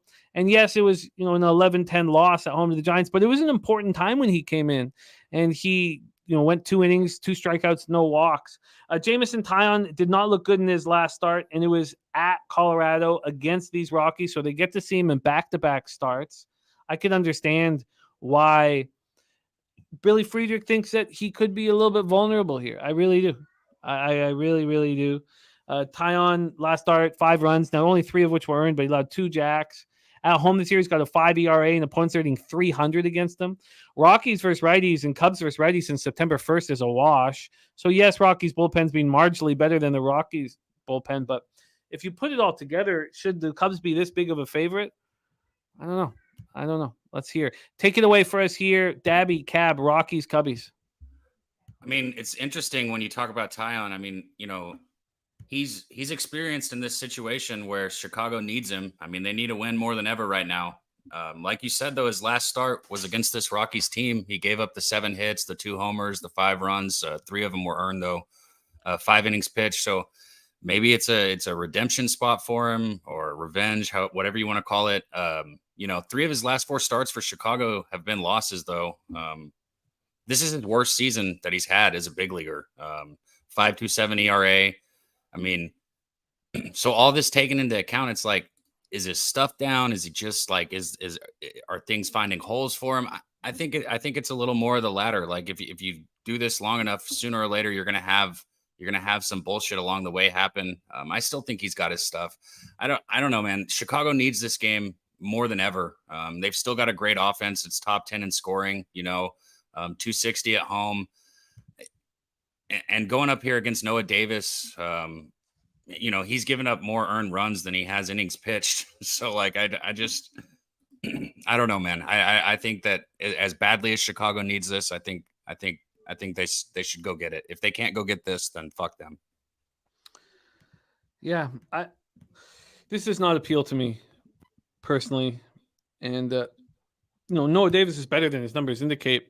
Now, he was not good enough to stay in the show, but they wanted him to get a start every 5 days, and I'm very comfortable not being involved in this afternoon action as we got so much action getting started this weekend. It's a very important weekend. So nothing for me here. Daby, do you want anything? No. All right, let's move on to the next spot on the board, Brewers Marlins. I was waiting for this line to come up and hoping that it would be Cueto on the other side. And then, I want to back Corbin Burnes badly. And here we are with it's a minus 145. Why would Corbin Burnes be so cheap? It just, especially if he's going up against Cueto. And then not only that, Pinnacle has this at minus 139. So this has not moved. Now, this only came out at 10 to 10 a.m. Eastern, so it's only been out for 2.5 hours. But why in the world would Corbin Burnes not be a bigger favorite? Is Johnny Cueto going to be an opener here? Londo's on the Marlins. So, Londo, speaking of which, Londo, who are you expecting to be starting for you? Because, we have Cueto listed at RotoWire, but the books aren't listing him. So is there going to be an opener for him? Cueto's trash. His last appearance was September 20th. I want the Cats as I see Chargois. If this is a full bullpen day, I mean, you can keep hitters, guessing in that situation. But the Marlins bullpen has not been good. 4.60 ERA in September, but I stopped fading bad bullpens on bullpen day because I just kept seeing them win. I started tracking it, and I was like, I should start betting them. That's what I should do. Corbin Burnes' last start wasn't very good. 9-5 win at home versus Nats. He went 5 2/3, allowed 4 runs. But on the road, he's been unbelievable. Lights out. 2.90 ERA, 186 opponent's batting average. I mean, both these teams are hitting righties right now, so that's sort of a wash. And the Brewers have a much better bullpen. There's Luke Murphy in the house. Great to see you, Luke. We have his new book. His new novel is out. We need to, Jose, can we get some so we could pop it up here on the show so everybody can see? But Luke Murphy's new book, The Cradle Will Fall. The Cradle Will Fall is out and available for pre-order at Amazon. The Cradle Will Fall. And so many great reviews here of Luke Murphy and what he does. So Luke Murphy's book is out right now. If you guys want, he has his own website, author Luke Murphy. And I'm just going to pop it here in the chat. We support our own, so please. There, perfect. Thank you. Jose's put the link for The Cradle Will Fall right there. And how well-rounded, our group of cappers is. Man. And then you get that feeling when you hang out at Pubapalooza too. Like everybody's so different, but we're all the same. It's dope, man. So beautiful. Thank you, Jose. So there it is. Our guy Luke Murphy's new novel is out. Please support it. And Joey Harb wanting an autograph book. That's another thing we could hook up. We could easily see if Luke will sign some for us and stuff like that. So. But shout out to you, Luke. Congratulations. I know how much hard work that you put into it. So it's great to see the fruits of your labor, and available for pre-order right now on Amazon. Didn't somebody come up to you? Am I remembering it wrong? Didn't somebody come ask you for an autograph when we were at that Final Four game? Or it might not have, it wasn't Final Four, but we were just at that Houston game. Somebody came up to you and recognized you, just a random person. Didn't they ask you for an autograph? We were heavily intoxicated. Would you remember the warm Kraken that I had in the coffee cup for that one in the parking lot? And first off, it was the grossest thing I've ever had in my entire life. But second, it took me back, man. It took me back. It was I need to do it again soon.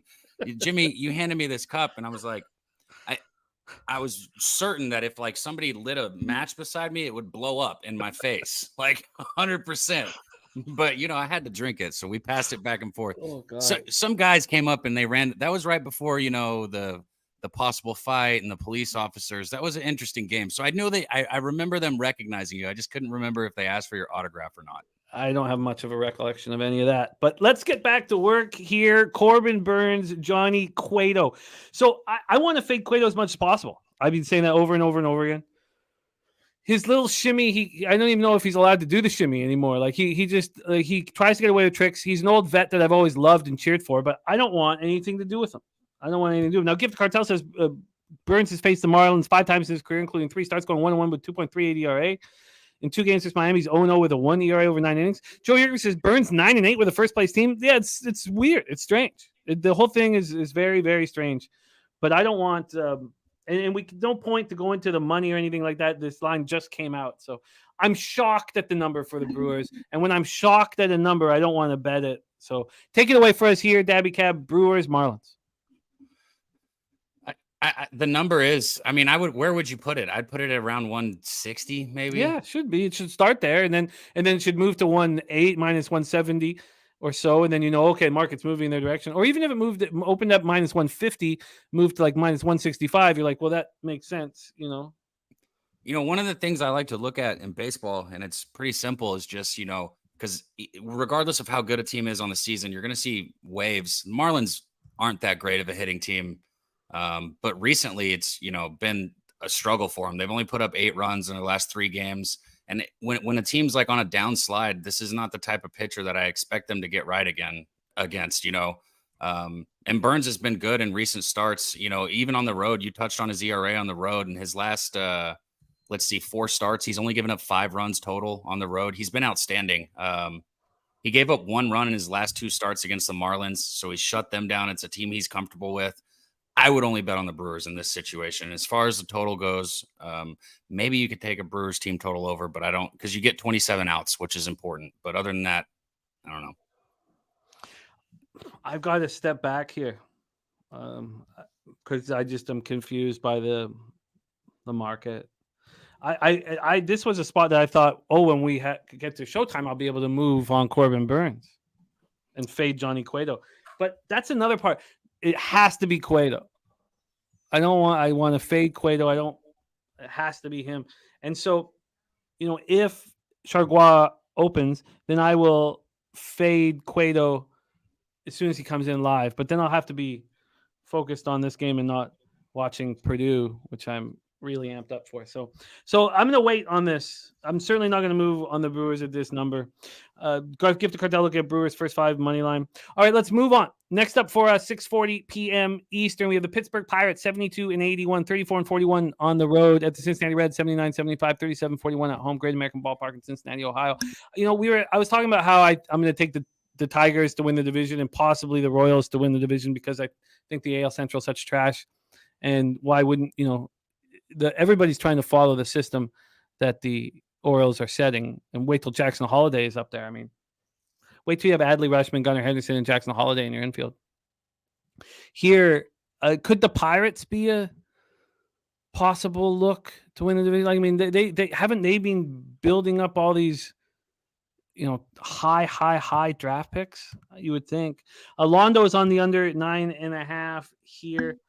They don't keep trading them all away. They trade too many of them. The Pirates sometimes trade too many of their upcoming players, in my opinion. No, I feel that, man. It's they haven't had the Orioles have just done it perfectly. But now that everybody has that, they need to be able to just do exactly what they've done. Now you need to draft well, but it's easier when you have these high draft picks. I mean, Jackson Holiday. I mean, he's number one prospect in the sport. I mean, he's 19. You see what he's doing at AAA this year? Pirates, Reds, Great American Ballpark, Cincinnati, Ohio. We have Luis Ortiz versus Andrew Abbott. Let's take a look at the weather here in Cincy. 82 Fahrenheit, 9.1 miles per hour left to right, and slightly in. Stays between 9.1 and 7.7 miles per hour. JT looking at the Pittsburgh, Cincinnati, Nerfy. And Joey Rivers says, Tigers, Jimmy, I love them next year. Well, a lot of people thought they were too expensive yesterday, and that was a very relaxing, comforting first 5 casher here. Gift the Cartel says Cincinnati sits a half game back from the Cubs and Marlins for the 3rd and final NL wildcard spot. Cincinnati has a chance here, shockingly, even with Ellie De La Cruz slipping. Let's get into the line history here for this one. This is another line that because they don't have this book doesn't have Luis Ortiz starting. No, I got Jackson. Wow. Okay. Yeah, and Pittsburgh is not using. Bet365 just has the open line. Okay, so Luis Ortiz isn't starting. Does that mean, let's go to RotoWire, does that mean it's just an opener situation? Sorry, let me get over there quickly. I wonder if this is just the opener situation. And no, because let me refresh this. This has Luis Ortiz, still is Luis Ortiz. Well, that's why this line's not coming out. We don't know who's pitching for Pittsburgh. Well, that explains a lot. So back to this spot. Let's only talk about Andrew Abbott. 8-5, 3.68 ERA, 1.27 WHIP. It appears that he's hitting some sort of a wall. He looked spectacular when he started the year, but this is a huge game, and that's why they're throwing him out here. Pirates first lefties 270, but just with the 710 OPS. Reds are only hitting 235 versus righties, but they have a 742 OPS. They have power, and both bullpens are a wash. I don't think it matters to get into the cash flow for this one, although I'll look at it. The cash, it is 1,700 tickets in. 92% of these tickets early have come in on the over, and on the money line, it's all Reds. But I mean, it's a very small amount. But 91% tickets, 90% cash. Take it away here. This is a little trickier because we don't know who is, on the hill for the Pirates. But is there anything that interests you here? I mean, without knowing who's on the mound, it's tough. This is Abbott's been struggling to get through 5 innings here, but like you said, there should be a lot of adrenaline on this game. This should be a big start for him. I could kind of be interested maybe in the Reds' first 5 on a run line here. I need to look into it more as soon as I know about the pitching. So I'll tweet it out if I do. So then you are saying that, we don't think Andrew Abbott is hitting any kind of a wall. No, he's definitely hit a wall, and he's at 102 innings pitched. Let me pull that up because I could be wrong. I'm just going off my memory. Hold on. Yeah, 102 2/3 in the show. Boom. But what's he throwing in the minors? I don't have that in front of me either. So I'll pull that up here. I was thinking like 25 or so, probably, right? In his last 2 starts, he's only made it through 7 2/3. He's allowed 8 earned runs. He has 8 strikeouts and 6 walks. There's no way I want anything to do with him, even though I love him. As we move forward into next year and things like that. But it just he needs to get right in this spot against the Pirates. Last time he started against them, he only gave up 2 runs. If he can do that, just have a quality start here. I think the Reds might be a good side. But that's just me here. He threw 15 innings in AA and 38 in AAA before he came up. So, how many? 54 basically. Oh wow, I was not even close. I said 25. So he's thrown 156 2/3 this year. It's a lot. In 2022, he threw 118. In 2021 at Virginia, he threw 106. It's a lot. A whole lot of innings, man. That's interesting, which would make me think that maybe over is the play. What did they have it at Ballpark Pal? Sorry, I don't know if we even... Ballpark Pal has Great American Ballpark plus 23% homers, plus 8% doubles and triples, plus 16% runs. It's about how it usually is. I think there are runs in this game. Has it already moved? Let's just see this, if it's already moved here. Even though the Reds need this, I mean, do we really fear their bullpen? Let's go to this total here. And Pinnacle's already moved it to 10. But I can get 9.5. I'm going to bet this when you break down your next game. I'm just going to bet this. Okay, I'm going to be on the over 9.5 at minus 115 at bet 365. And I'm going to send it in. All right, let's roll on. Next up for us is Toronto Blue Jays at Tampa Bay Rays. Good God, is this a big baseball game for all involved. And we've heard from Von Polo and Ron Crawford, both on the Tampa Bay Rays. Shout out to our guy, Ron Crawford. He's on the Rays money line minus 147.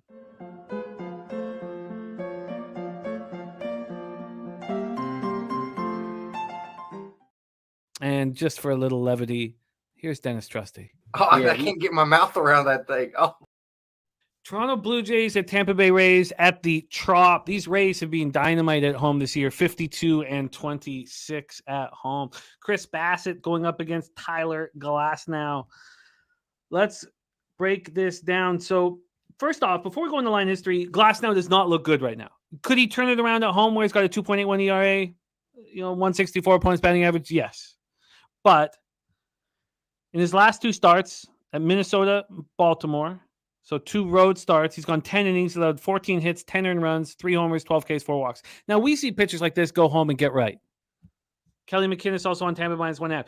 The idea that they could, I'm going to write that down, that Kelly's also on it. The idea that they could get right here is so feasible that he could get right. Yeah, he's not on so when we talk about Abbott, what he was doing was completely different. Like, you see, he was struggling to get through 5 innings, even get to the 5th inning. But you look with Glasnow, and I didn't mean to overtake this, but you're touching on a good point on who can get right.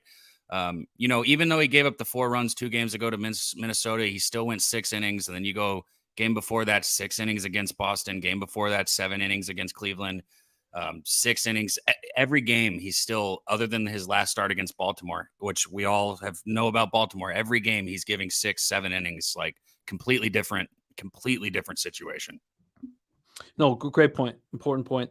8:02 a.m. This line came out at Pinnacle. The total since then has moved 3 cents towards the under. So it opened up minus 102. It's now minus 105. So it opened juice to the over. It's no longer juice to that over. Let's get over to the money line for this one. And we are sitting here with Glasnow minus 151. They opened up at minus 148. So I have been waiting for this all year. I've been waiting for these games for the Blue Jays against the Rays. I knew that my division bet with the Orioles would be in peril, and I would need the Jays to win a few games. I am excited that the Jays know that they have to win if they want to make the playoffs. So I think that the Storm is okay here, but I need it badly.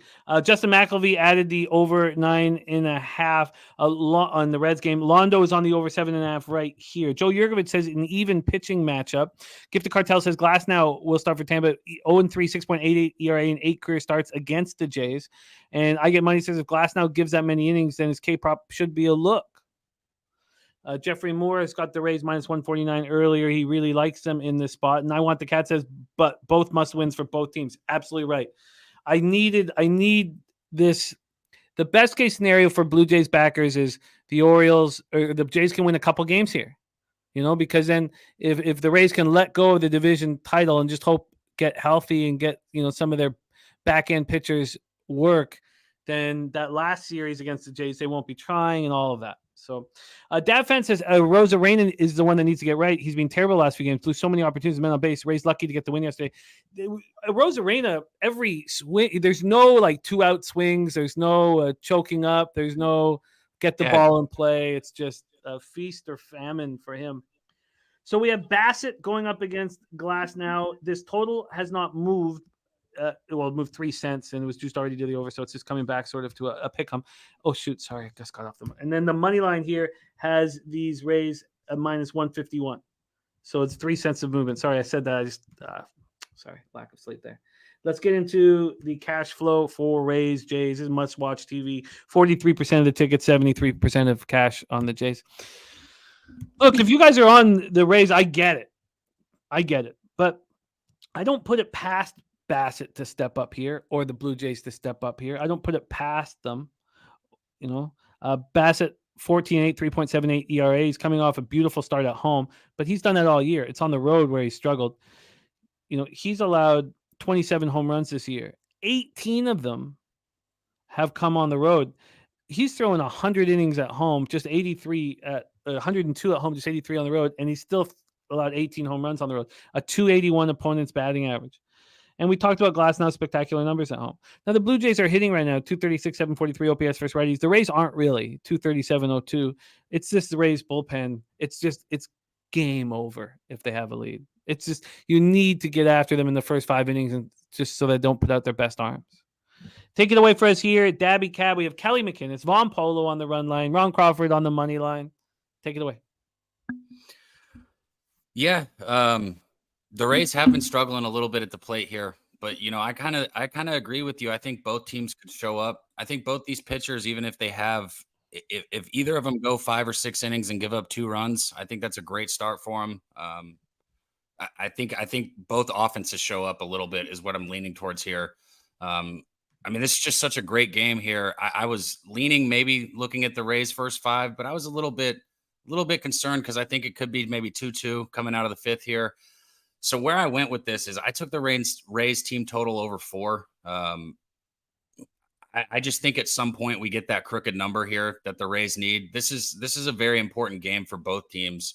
And with Riley, Diaz, and I know that Rosarena has been struggling a little bit, but there's plenty of opportunity throughout this lineup here for me to get these 5 runs that I need. So, and even with the fact that I don't have to have the hook and worry about losing, I can possibly push. I took the Rays team total over 4 in this game. And what was the juice? Oh shit! Let me pull that up for you. 1 second. Cabby's on the Rays team total over 4. Here. It was even. At plus 100. Okay, that's a nice number. Plus 100 for Cabby, and he's locked in. Levels play today from Tone Miggins. Phillies first 5 run line -0.5. Harper over 1.5 bases and home run. Tone Miggins is in. Gifted Cartel on the over 7.5. Let's get this Phillies spot. So Justin McElvey stacks play today as a player prop in that game as well. So we're gonna have a lot to talk about there. I love it. Okay, so I just got in on the over 9.5 -115 on the Cincinnati-Pittsburgh game. I just bet it. So I'll tweet that out here in the next, a little bit. Okay, Cabby's on the Rays team total over 4. I've just got to be a very passionate observer of this one. Londo also on the over 7.5. And Joe Yerger says this line is a little rich for the Rays. No play for him. Okay, next up for us is a double up spot for me. Arizona, New York Yankees. I want to fade Luke Weaver. and I want to back Brandon Fott. I want both those to happen for the rest of the starts that they have. And let's hear what Mike has to say. Toronto on a Friday is the number one under team in MLB. Easily got there last week for Boston. Now Toronto, when the line is less than minus 166 and Manoah isn't a starter. 0-15-1 to the under. Good God. Wow. I love how they have to throw in when Manoah isn't a starter. What a dick he's been this year. He's, they've shut him down. He wouldn't report to the minors. He's just, what a dick. Like, just be a man. Like, who cares if you were a number one pick? Who cares if you were a finalist for a Cy Young Award winner? Did Roy Halladay not report when he had that 6 ERA and had to go down?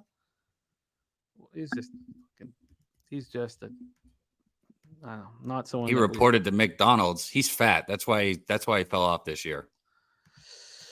All right. Big Booty Latina play of the day is the Yankees. Eric Jones says Yankees, please. Dav Fenn, first 5 and full game for the Diamondbacks. And Pimp Slap play of the day is in first 5 under 4. Yeah, that makes a ton of sense, doesn't it? God, that makes sense. That makes so much sense, man.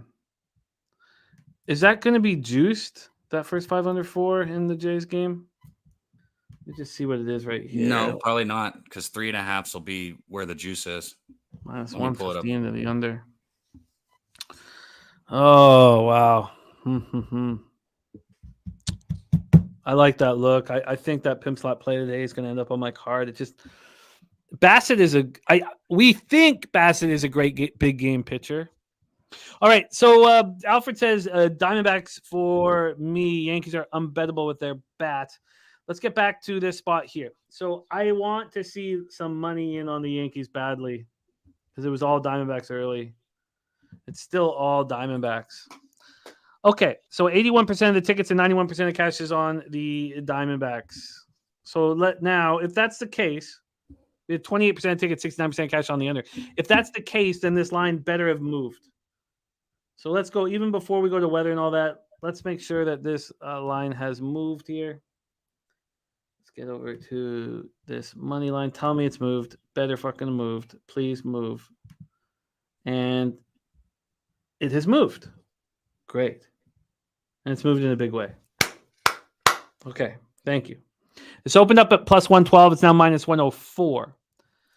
So now Pinnacle, when I bet it at Bet Online, it was plus 105, and it was at Bet 365, and it was minus 101 at Pinnacle. Right now, the first 5 is minus 110. So it's moved 15 cents since I bet it. I like it. Now I moved on the first 3 at plus 100. Let's see what that is right now. Minus 120. My mic got all fucked up because I slapped the table. I apologize. Let's make sure I can get over to my mic, and I'm back on my mic. Okay. Sorry. This shit is important. The stakes are fucking high. Okay, so I beat the first 3 by 20 cents, and I beat the first 5 by 15 cents. Okay, let's go into the weather here for this one. 66 Fahrenheit, 8.9 miles per hour in, dies down to 6.9 miles per hour. So it dies 2 miles, but it's blowing in the Bronx. Let's get into the Ballpark Pal spot here and see what they think of Yankee Stadium. The least offensive ballpark on the entire board. This is the first time we've seen Yankee Stadium as the least offensive compared to the mean. Minus 13% home runs, minus 14% doubles and triples, and minus 11% overall runs. So, and Mark's review says D-backs need this game like water. Yankees are playing for zilch. Kong's clips, I will copy and paste your added action. Thank you for sharing that. And Jeffrey Moore says Arizona is the play. And let me get this here right under Cabby's action. Okay, sorry about this. I'm being very selfish with this breakdown. I only have been caring about me making money, and I apologize. Let's break it down for you guys. Brandon Fott, 2-8, 5.86 ERA. We know he's a very highly thought of prospect. I believe he's only a 5th-round pick, but the way he came up through the minors, he's a very highly thought of prospect. And he's been bad this year, and I've been waiting for him to turn it around. Did he turn it around at home over the Cubs in his last start? I fucking hope so. 5 1/3, 4 hits, 6 Ks, 1 walk, didn't allow a run against a tough Cubs lineup. On the road, he's actually been better than he's been at home. Opponents are hitting 242 off of him. The issue is Jax. He's allowed a ton of home runs on the road. Going up against Luke Weaver, his first start as a Yankee was no different than every start we've seen him in the last couple of years. He was shit. He can get strikeouts. I don't know exactly how he does it, but 4 innings, 4 hits, 3 earned runs, 1 jack, 2 walks. The Diamondbacks are hitting 237, 703 OPS versus righty since September 1st. The Yankees just 206, 649. Diamondbacks bullpen 2.16 ERA since September 1st. The bullpen's playing legit playoff baseball, while the Yankees bullpen is not being very good and doesn't have a lot to play for. There's our guy Equanimus in the house. Gifted Cartel says Fott is trash. The number one prospect in the Diamondbacks organization who's coming off shutting out the Cubs. And that's part of the fun. We don't have to agree on it, and it's all good. Take it away for us here, Daby Cab, Diamondbacks, Yankees. I've been wanting to ask you, were you on him last game? Fat, however you want to say it. I was not on. I did not bet the game because it fell during my NFL stuff. It fell during, it was on Sunday or Monday. I can't remember. But so I know I didn't bet on that game. Okay, yeah, that was his best start. So I mean, I could see him. Going good again here. This offense for New York, I know they have a shit ton of power, but they're still hitting 223 as a team. They average 4.2 runs per game. Both of those numbers are something that, you can't be happy with. We talk about teams having something to play for and having not anything to play for. Well, New York doesn't have anything to play for. Arizona here, they got something to play for beyond, just this game. So I expect them to have, the upper hand here and motivation. I expect them. I would get on Arizona if I was betting this game. I would be with you backing. I don't know how I'd back them, but this would be Arizona or pass for me. Yeah, I like it. I really, this is like a perfect storm. I just needed to see the market move because when I bet this, it had it was only, I was waiting for the line to come out for so long, but when it finally came out, it had 93% of tickets, 98% of cash or something on the Diamondbacks, and I just had to sit here and hope, absolute hope. Gifted Cartel says just because he pitched a good game doesn't mean he's going to do it in this game. Yeah, no, I mean we don't have to say everything. We can think them too. Yeah, baseball. Okay, let's move on. 7:05 p.m. Eastern. Atlanta Braves at Washington Nationals. 68-86, 33-45 at home. We're at Nationals Park in Washington D.C. Let's move over to the weather here in Washington. 69 Fahrenheit, 12.3 miles per hour in, dies down to 10.8 miles per hour. Let's get over to Ballpark Pal here. And I'm not, Kelly, let me just do this quickly. No, it's maybe just restart your computer. Maybe just restart your computer. Because I'm fine with it. All right, here we go. Braves, Nats, Morton versus Corbin. Corbin coming off 2 very good starts, but of course, those very good starts happened actually, I don't even have that. Oh, on the road. Yes, it happened on the road. He's struggled for whatever reason at home. Billy Friedrich says Corbin going to get cracked. And Alfred says odds are really moving against the Orioles. It's scary. It's very nerve-wracking here, seeing the not knowing what Bieber's going to do. And we'll get into that game here shortly. But here we go. Morton versus Corbin. Over at Nationals Park, we have it as minus 5% home runs, plus 5% doubles and triples, plus 4% runs.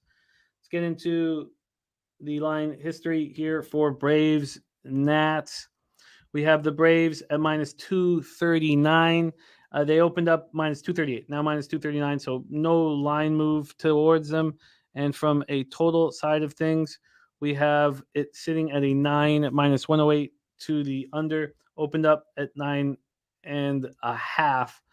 It opened up at 9.5. It didn't move to 9, for 15 hours. So it has moved now.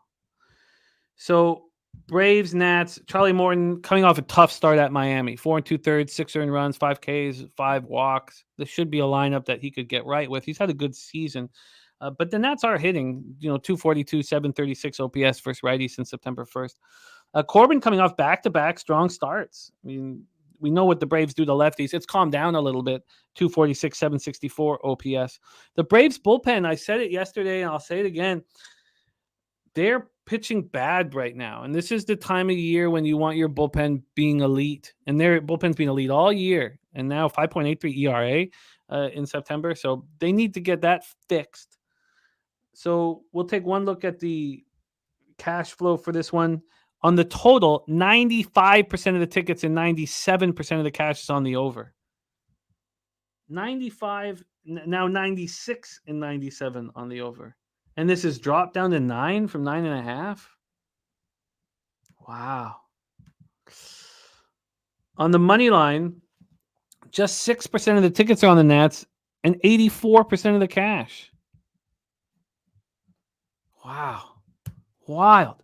You would look at, Corbin against the Braves lefty, and look at this. Nats bullpen's actually pitching pretty good. Darren Turner says Patrick Corbin will pitch good. Everybody on the over, the market moving to the under. Do we bet that? Darren Turner's going to bet that. Billy Friedrich says Morton has great career numbers versus the Nats. Billy Friedrich says Braves only 3 losses ahead of the Dodgers for best record in NL. I suspect the Braves play hard this weekend to wrap that up. JT says those Atlanta bats had a lot of experience with Corbin.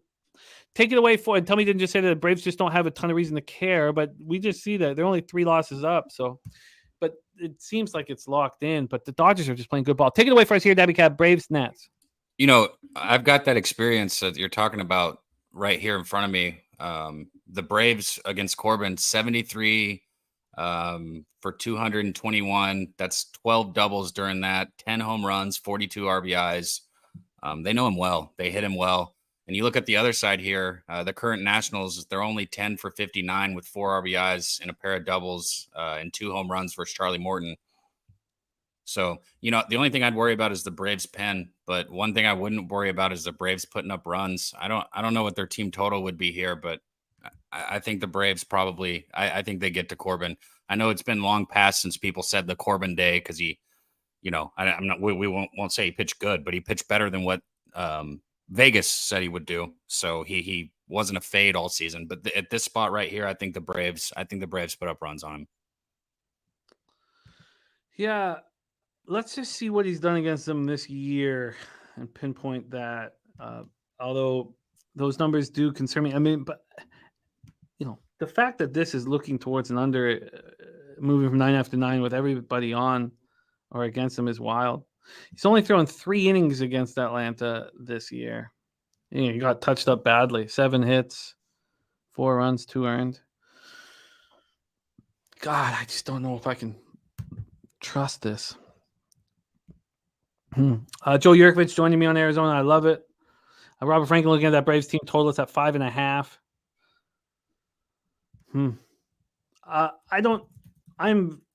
I'm going to have to sit with this longer. I can't just say, I'm going to seeing 99% of the tickets on the over or the cash on the 95 or whatever it is on the over and the line dropping from 9.5 to 9, welcoming all this over money. That does make me want to move on the under, and Charlie Morton probably needs a bounce back spot. Friedel is on the IL. He just landed on the IL. So it's important for Morton to be looking good. Okay. This is I think that I move on this under, but I need to sit with it longer. So that's what I'll do. Pimp Slap is on Atlanta -3.5. All right, let's move on to New York Mets, Philadelphia Phillies at Citizens Bank Park in Philadelphia, Pennsylvania. First off, the level play of the day from our guy Tone. First 5 run line for the Phillies -0.5, -114. And that's a 1.5 unit bet for him. Harper over 1.5 bases is a 1 unit bet. And then just over a half unit, 0.55 units, he's got on a home run for Bryce Harper. Justin McElvey, on the other hand, has moved on Trey Turner over 1.5 bases in this Megal versus Taiwan Walker start. Mike Wilkerson is on the over in this one. And tell me you didn't just say that. So Ozzie Albies 13 for 30 with 3 jacks against Corbin Lifetime. Corbin's pitching well right now. It's a fascinating look that Pinnacle is asking for anybody who wants to bet the over. I'm going to see other books do that as well. And Real Deal Prime shouting out Alex Anthopoulos. What a job he's done over with Atlanta. Imagine if he was a manager of the Jays. Fucking idiots. Idiots for letting him go. Guy who's come. He started in the mailroom for the Montreal Expos. In the fucking mailroom. And he works his way all the way up. And these rich assholes and Aikens, and they don't respect that shit. Fuck off. And it wasn't just them. I mean, it wasn't Aikens not respecting it because it was the Rogers. Like Aikens was just hired instead of Anthopoulos. And of course they thought that all through that they were going to hire Aikens. But just fucking idiots deserve to lose. This total is sitting at 9. Sitting at 9. Now it's juiced to the over. So we've had no movement though. It moved 1 cent to the over. 1 cent to the over 9. Let's move over to the money line for this spot. And that is sitting with the Phillies minus 155. They opened up right there, minus 155. And this line came out at 5 p.m. yesterday. So we've seen no movement here. No movement at all. Let's go over to the cash flow. We have 84% of the tickets and 73% of the cash on the Philadelphia Phillies. And from a total side of things, 72% of tickets, 91% cash on the over, and no movement. Tyler Megal has been bad this year, and he's been atrocious on the road. Now, we dealt with the exact same situation yesterday. We were dealing with Peterson, who'd been horrible on the road, and here he was in Philadelphia, and he went 4 innings and allowed 4 earned runs. And then the bullpen shut it down with Brigham and Hartwig. I imagine a similar thing would happen here. McGill's been really bad on the road, but he's pitching better because he knows he's pitching every 5 days. But on the road, he's got a 7.09 ERA, and opponents are hitting 332 off of him. 332. Taiwan Walker is 15-5. I mean, I don't know. I mean, how can Corbin Burns be 9-8 and Taiwan Walker 15-5? 4.40 ERA, and he's been very good at home this year. It's slipping a bit, 3.59 ERA, but still 215 opponents batting average. His last start was at St. Louis, and he allowed 5 earned runs over 7 innings. Still made it through 7 innings. Mets versus righties since September 1st, 256, 790. They're hitting hard. Phillies 236, 771. Phillies bullpen is ready for October. 3.33 ERA since September 1st. Mets bullpen 4.53 ERA. Take it away for us here. Daby Cab, New York Mets at Philadelphia Phillies. The Mets have been competing, but the Phillies, as this season, gets closer to the end, the Phillies are, they're looking good. They've got a 2.5 game lead on the Diamondbacks, I think, for the first wild card spot. Which you really want that. You want that first wild card spot. That's huge. I agree with the levels play of the day here. I think Walker, I don't know if I would go first 5 or full game here. Maybe first 5 run line. Because I'm not a big fan of full game run lines at home. I like to have like all 27 outs if I'm going on a run line. So I'd probably go first 5 with him, actually. I mean, but like I said, the Mets have been competing recently. They just swept Arizona last week, which I know the Phillies loved. I mean, the Mets could be the Phillies' best fucking friend right here. If Philly's able to take this game, the Mets have been just doing magic for them. Philly also won 2 or 3 against the Marlins. They've won 6 of their last 10 games.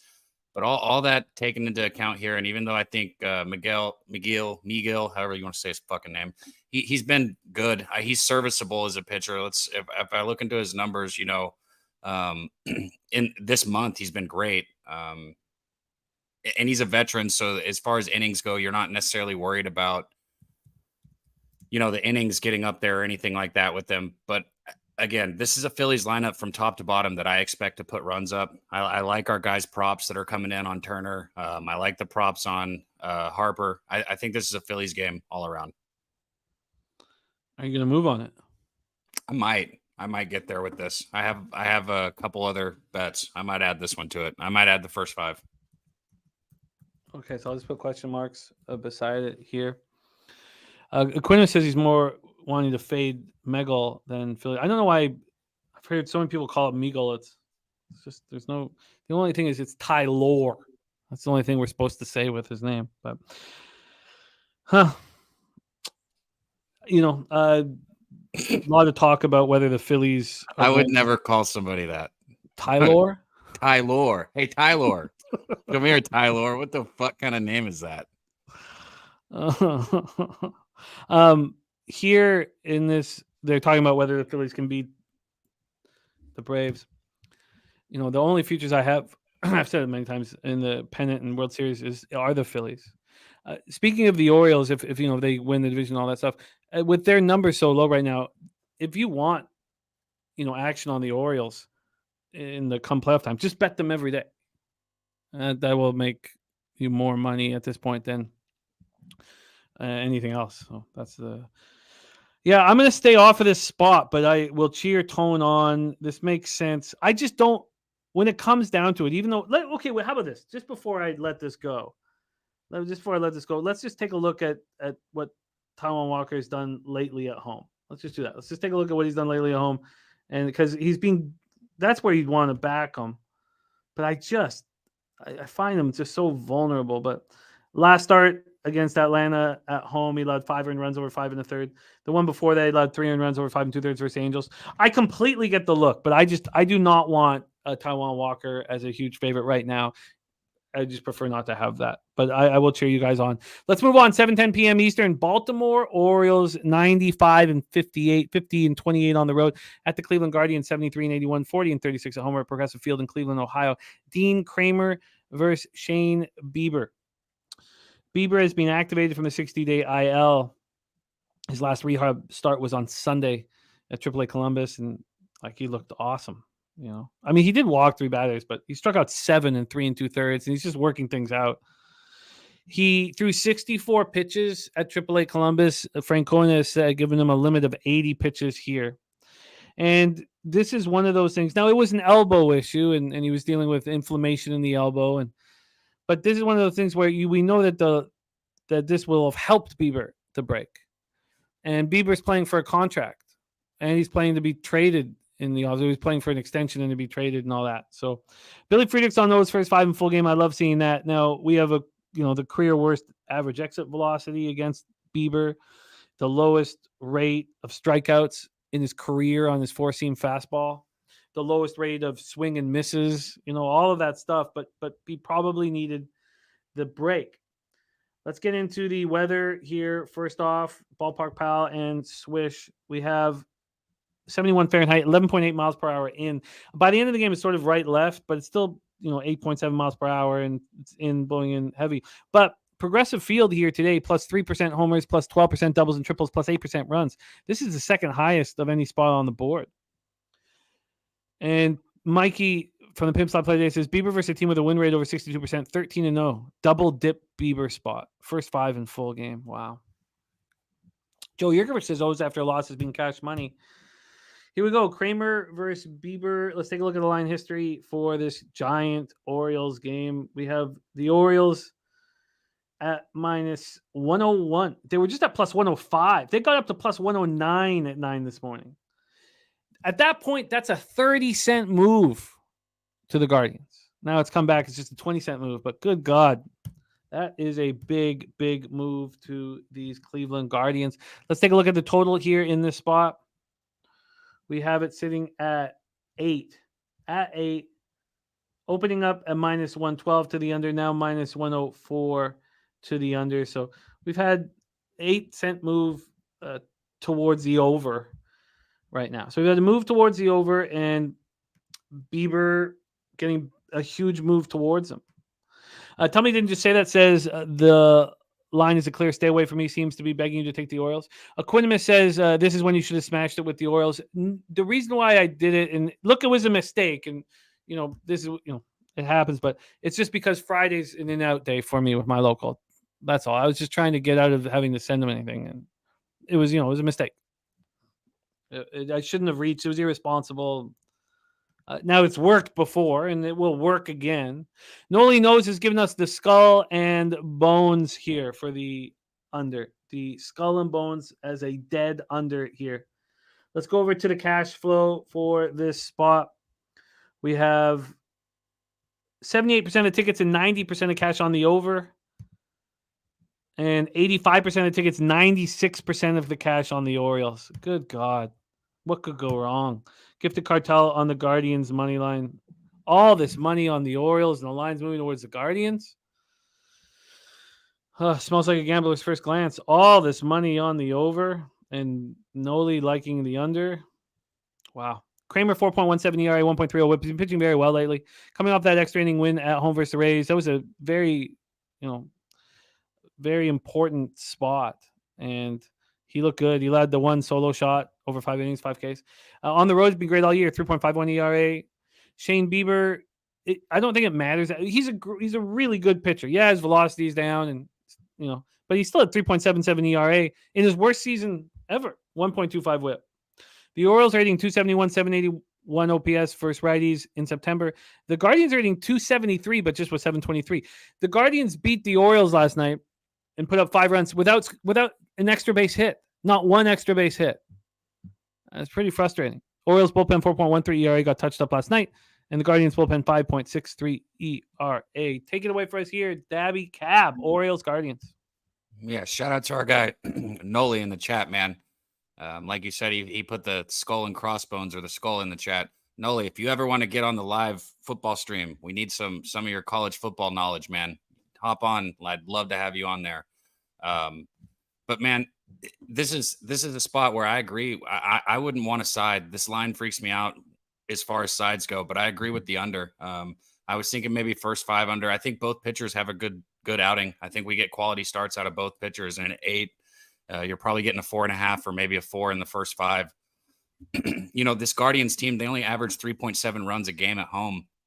And they're facing a starter here who's held, last 5 opponents to 1 or no runs. 4 of his last 5 opponents right here. So 4 of his last 5 starts, 1 or no runs. So he's been excellent, like you touched on. I think both guys come out and pitch well. I think the under is a good bet. Are you going to make it official? I'll go first 5 under here. Yeah. So this is an addition? Sure. Okay. Yeah, I just mean you haven't tweeted it out. No. Okay. Let's line chop for you on the first 5 under here.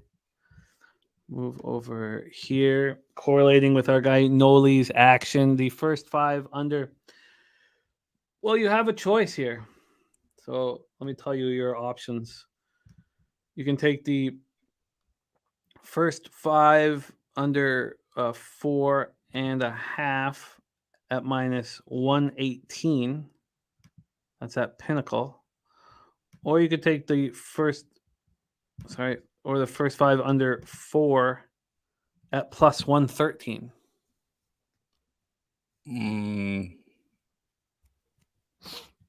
I guess I'll take the 4.5. I could see it landing on the 4. I'll take the 4.5. Under 4.5 at minus 118. Daby Cab is on the board. Okay. Joe, you're about 80 pitches out of Bieber, so that's why I'm staying on the first 5. Yeah, and it goes to the point of Joe Yergis says bullpen day yesterday, now Bieber with a pitch limit. Okay, let's roll on here. 7:10 p.m. Eastern, Chicago White Sox 58-95, 28-50 on the road. The Boston Red Sox 75-78, 38-38 at home. Fenway Park in Boston. Touki Toussaint against Chris Sale. Let's take a look at the weather here in Boston, and also let's bring up our guy. We have yet to see him all day, and it's going to be fun to see him right now. So please welcome our friend Jose Bouquet to the show. Jose, how are you? Plus, not great. Just the worst stretch of baseball gambling I've had all year. Reverse sweep Ramon, back-to-back days. Extremely, extremely frustrating. I have not won a bet and feeling like ages. I'm in the gutter, and I want to throw myself off a high building. Well, it is still nice to have you here, as the nickname is starting to hit too close to home. I guess. I just love leaning into nicknames, I guess. It's just my thing. My sloppy tits, my bloody tits, and I guess reverse sweep Ramon is just here to stay, I guess. Oh, no. Oh, no. You get the nickname and you drop it back-to-back days. Well, let's turn this around for you here and hear your thoughts on this spot at Fenway. 60 Fahrenheit, 7.3 miles per hour in. Drops down to 5.4 miles per hour in. Pimp Slap says he might have to retire the best nickname in the biz because we don't want that stink on you, man. We want you to succeed. It's badly. too late. You can't put the stink back in the jar. It's out. It's in there. It's in the universe. It's already happened. Minus 24% home run. This is the first time I've laughed in like 24 hours. Minus 24% home runs, plus 5% doubles and triples, minus 6% runs. Leave it to Jose to fix the vibe for me. Not that I'm laughing at your pain. I don't want you to be in pain. Tukey against Chris Sale. Let's take a look at the line history here. The first 5 is up, so we'll touch on this first 5 total. It's sitting at 5. It opened at 4.5. It opened at 4.5, 5:30 p.m., and it moved to 5 at around midnight. So we have a move to the over on the first 5. I imagine that's the same on the full game. And we get to the full game, and that is not the same. We don't have 9.5s on the board. We did for a brief time there at between 10:45 and 11:45. It was 9.5, but it's back at 9. So overall, we've actually had 3 cents of movement to the under, but it opened up over 9 at minus 118 and under 9 at plus 105. So we've actually had a slight move towards the under at this price. So we have a slight move towards the under. Let's go over to the money line. Jose, your face. Stop it. I'm sorry, Jimmy. He's just pouting. He's just sitting there fucking pouting, and it's killing me. It's the stakes are high, and he's angry, and I get it here.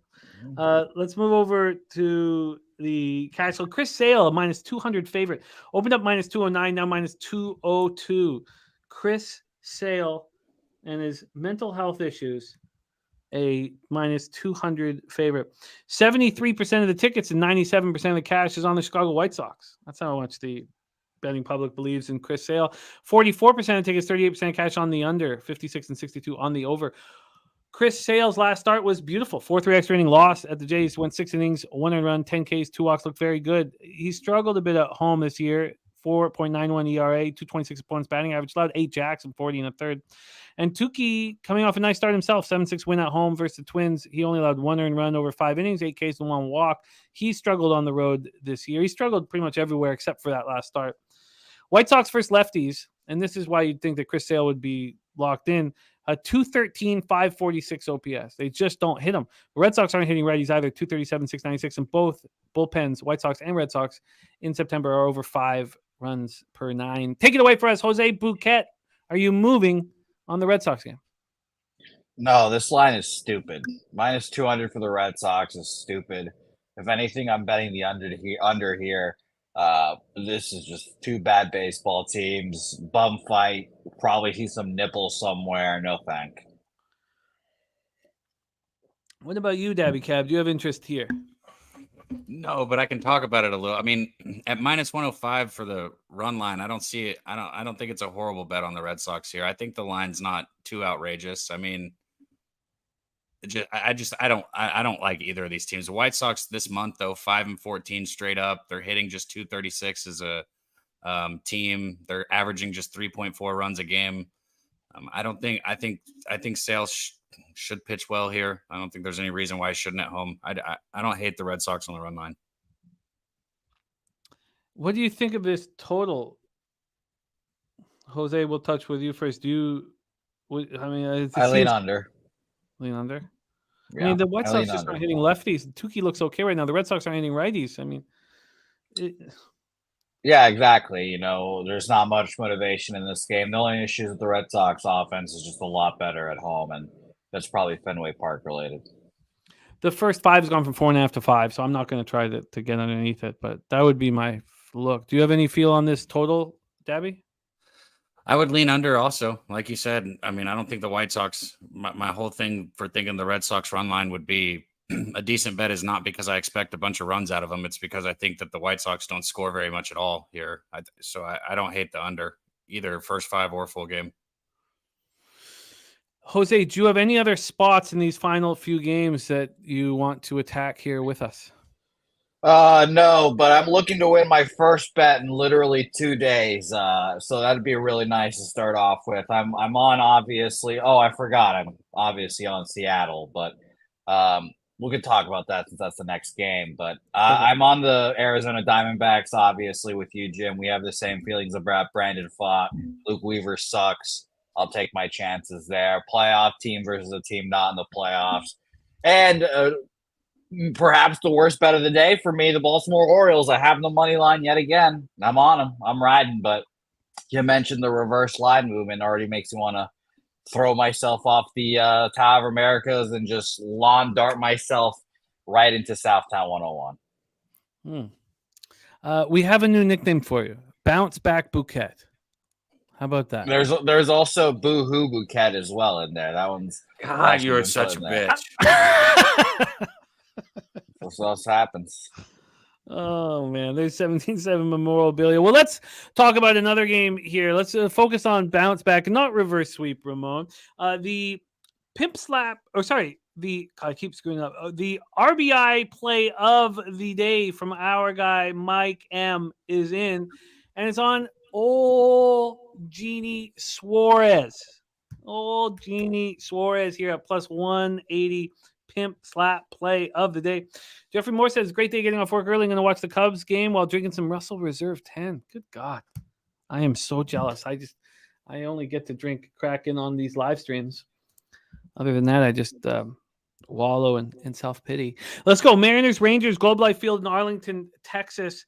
Bryce Miller, the confidence of Bryce Miller is astounding. I don't see anybody with his swagger on the Mariners. And that's including Castillo. Like Bryce Miller's it's almost the line of just cocky. Like he walks out onto the mound like he knows he's going to get everybody out. In saying that, I only really see that in Seattle. I don't see that as much, that swagger on the bump on the road. He was unbelievably good in that last start at home against the Dodgers. He was just so good. 5 1/3, 4 hits, 4 Ks, 1 walk. Now, look, I mean, you want a quality start and things like that, but we know what the Dodgers lineup is like. They're very, very good. Gifted Cartel play of the day is in Rangers first 5 money line and Rangers money line. Double up here on the Texas Rangers. Wow. Okay, so we have a double up here for the Texas Rangers. Let's take a look at, first off, is it cooling down at all in Texas? Do we need to worry about this roof being open, Jose? No, it'll be closed. Okay, so then let's go. Cooling down in Texas. Oh, it's getting cold up here. It sucks. Okay, let's get here. We have minus 118 on Dane Dunning. He opened up at minus 120. So this got down to minus 106, though. Got down at minus 106, but it's right back at minus 118. So we've had no movement on the line history. Let's take a look at the total here in this one. Here we go. And the total is sitting at 9.5. 9.5. This opened up at 9. It just moved up to 9.5 at 11:48 a.m. So this line came out at 5:30 p.m. yesterday, and it just finally moved up. Let's take a look at the cash then for Rangers, Mariners. 59% of the tickets, 60% cash on the over. It's moved in that direction. And then 65% of the tickets and 85% of the cash on the Mariners. But the line's kind of stuck here. Here we go. Miller, Dunning. Dunning's last start was very good. 2-1 loss at the Guardians, but he went, no earned runs over 5 innings. Did allow 6 hits and walked 3 batters. It wasn't that easy. It's just the Guardians can't get extra base hits. At home, he's got a 4.27 ERA, so he's better on the road than at home. Mariners versus righties in September, 237.20, while the Rangers are 264.840. This Rangers bullpen is a 6 ERA, man. A 6 ERA in September 1st. This is since September 1st. It's going to hurt him. Mariners bullpen 4.27. Jose, why are you on the Seattle Mariners? Yeah, this is the season. These are the next 2 series here this weekend. Well, not even the weekend. These next 3 days.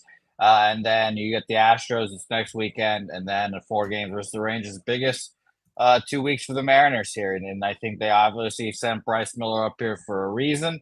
Like you said, Jimmy, I wouldn't be surprised if he was their number one starter in the playoffs. Him or maybe Luis Castillo, but everyone knows how I feel about Luis Castillo. So Bryce Miller against Dane Dunning, I like my chances. It's going to be rocking in Dallas and Arlington. It's going to be a pretty good atmosphere. It was a decent atmosphere for a Red Sox Rangers game when the Red Sox sucked ass. So I expect it to be a good atmosphere here. It'll be very much playoff baseball. But I like the Seattle Mariners here to get it done here. Just simply enough. I mean, does it make me feel great that I'm on what you mentioned earlier, 60% of the bets and 93% of the money? Not really, but we'll ride on with these Mariners. I'm going down with the ship, and I just refresh 65%, 85%. So, and shout out to Dalton Dom. Yeah. Shout out member in the channel. Shout out to our guy Dalton Dom, rocking with us now, a member of We Be Pubbing. Dalton Dom, love it. Dalton Dom's in the contest as well. Thank you for being part of the contest. Dutch Boy Fresh has his college football action in. FSU -2.5, Colorado +21.5, Tennessee first half -10.5, and Notre Dame +3 for Dutch Boy Fresh. Let's make sure that's all copied and pasted. Well, I'm copying and pasting this. Take it away for us, Daby Cab. And I need 4 wins, by the way, for my over 87.5 win total for the Mariners, which means a lot to me, a lot. Take it away, Daby Cab. Floor is yours. Yeah, shout out to Dutch. We talked about that card a lot yesterday, man. We've been bouncing a lot. We're going to break down some of the NFL together, too. I'm going to start giving out my bets in NFL this year also. That's one thing I haven't really been public in, but I'm going to go ahead and do that also. So be a fun weekend here. But the Rangers, man, in this situation, look, I was a Dunn hater. I'm not going to lie. Dunning. Dane Dunning is not somebody that I've been a fan of. He should have been in the bullpen. With the injuries to the starters, he had to come out and start. But he's done such a good job all season. 6-2 at home. He's 1-0 against the Mariners here. And the Rangers lineup is finally getting back into form. We've only had like a couple games since the All-Star break with all of the All-Stars in it. But you got Young back at third base. Garcia's back in the outfield. The first game back, they struggled a little bit, but the last 2 since then, they broke through, put up a bunch of runs here. I think this is a spot where the Rangers should put up runs. They did earlier against Miller earlier in the season. I know it was a while ago before he got rolling, but they had a big game against him earlier this year, and I think they could have another one. Same situation here at home. So I like the Rangers, and I might bet it. Liking the Rangers. We have Gifted Cartel play today on the Rangers, and we have Jose on the Mariners. Jose, have you tweeted this out already? Yes, I have. I got first 5. Sorry. I was screenshotting AOD's comment to send to Helga because I'm sure she's going to love to see that. But first 5, money line, even money, full game +110. Full game +110. Kong's Clips, you are a great guy. Thank you. Gifting a Pub Sports Radio membership, thinking of us. Kong's Clips and Brandon the Great getting it. I love it. Respect and thank you guys so much. And Saturated says you're going to start backing your Niners. No. I got to stick with the look. They're awesome. I get it. I love it. But I just don't want to. I'm still going to stick with the buy low and sell high. I'm not going to fade them. But they're so dominant right now. They have a really tough schedule with really, really tough spots. And I don't know what the hell I'm going to do with them because I don't even have futures on them because I was such an idiot. I thought that the Steelers could beat them in that first game and then I could come in on the future market, which was so wrong. So I don't know what the hell I'm going to do with them. All right. We are locked in. Jose, good luck. Do you have anything else on the final few games, Jose?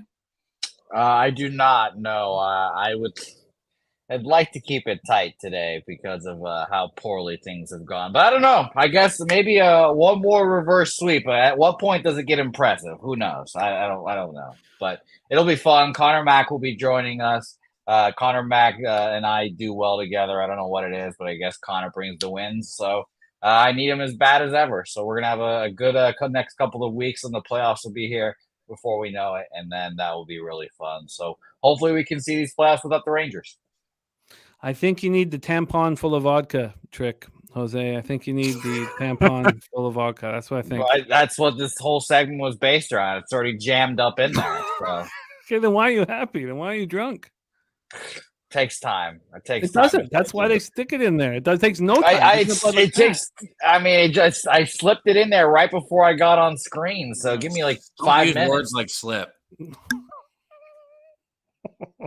Nonplussed are Jose Bouquet. Bounce back Bouquet. That's what we'll call him because it sounds like when we give him nicknames, they come to life. So we'll call him Bounce Back Bouquet and we'll stop calling him Reverse Sweep Ramon. Let's move on. 8:10 p.m. Eastern. The Los Angeles Angels 69-84, 34-44 on the road at Minnesota Twins, 81-72, 43-32 at home. We're at Target Field in Minneapolis, Minnesota. Davis Daniel will be pitching here. And I watched Davis Daniel's first appearance in the show with his parents watching, and he pitched very well. He went 3 innings, allowed 2 hits, struck out 1, walked 3. It was a 3-2 win at home over the Guardians. He was in trouble a few times, and he got out of it. This is one of those guys who was picked in the draft 3 times, and he ended up as a 7th rounder out of Auburn. And in this year, he started in rookie ball, went to high A, and then went to triple A. He's only had 7 starts this year. He had 2 starts in rookie ball, 4 starts in high A, which he dominated, and then 1 start where he went 4 innings in Salt Lake, and he walked 7 batters, struck out 5, and only allowed 2 runs. The walk issues or is the way he tries to be perfect. He's 26 years old. Will hurt him here. They will hurt him here. Great to see you, Sharpie, here. Oh, can someone explain nonplussed? We all went to public school. Nonplussed. You would think that then you could be plussed, and that would be happy. That's not the case. Nonplussed is just unhappy. No, it's not a Canadian thing. That's nonplussed is Jimmy. Yeah. I want that cat said boofing vodka. If that's what it's called, like I'm pretty sure boofing bouquet is the best name yet. Oh my God. Yet another one. We need the list. I need to get the list going, but boofing. I'd never heard of boofing. Well, I've never put a tampon full of vodka in my ass. That's probably a problem. But a boofing bouquet. God, what a legend he is. What a legend. Melly Mouse says, who is Davis Daniel? Well, I just gave you a bit of a background on him. This will be his first career start, but will the walk issues hurt him here? Pablo Lopez coming off a bad start, 5 innings, 5 earned runs. I'd like to go through all of his bad starts and look at the bounce backs. It did happen on the road where he's been very good this year, 3.10 ERA. Angels versus righties, 216, 674 OPS. If they're bad, the Twins hit them hard, 246, 778. And don't put it past this, is that if Minnesota wins today, they get to celebrate. They win the division. That's probably when you play against bad baseball teams or when you play against the worst teams, you need to have motivation. The Twins, if they win, get to celebrate. And then you may want to fade them tomorrow. That depending on how you handle these types of things. So let's go through this. Let's go to the weather here at Target Field. 72 Fahrenheit, 6.2 miles per hour in. Stays between 6.2 and 5.3 miles per hour. Let's go over to Ballpark Pal and see what their expectations of Target are. And it's minus 10% home runs, minus 2% runs. All right. Now, the one thing about the Angels is they're trying. These young guys are trying. They're excited about the opportunity, and they're trying. All the old guard are injured and done. So let's move over to the line history for this one. This total is sitting at 8. It's a pretty low total, sitting at 8, and there's been no movement on it. It didn't come out to 9:51 a.m. And we get to the money line for this Angels Twinkies spot. We have it's sitting the Twins at minus 263. Even if I think that Davis Daniel is going to get hurt here, how do you bet this? I don't. They're this big of a favorite. I mean, maybe. I don't know. Just look at where the cash is and see if there's any reason to even try and find a way. From a cash flow perspective, you have 98% of the tickets and 91% of cash on the Twins. And from a total perspective, 38% of tickets, 69% cash on the over. It's not moving. Take it away for us here, Daby Cab. Any interest in Angels Twinkies? Maybe a little bit in the total. And I guess, like you said, the Twins, they have the opportunity to wrap up the division. Absolutely, you would possibly fade them on the next day. I mean, not just a guarantee, but you want to look at it. But there's a good chance you might, because I mean, I promise you they're going to party, especially with, time left, a few more games left. Lopez has 19 quality starts on the season. And he did have a 6-inning start against the Angels earlier this season when he struck out 9 hitters in that 6 innings of work.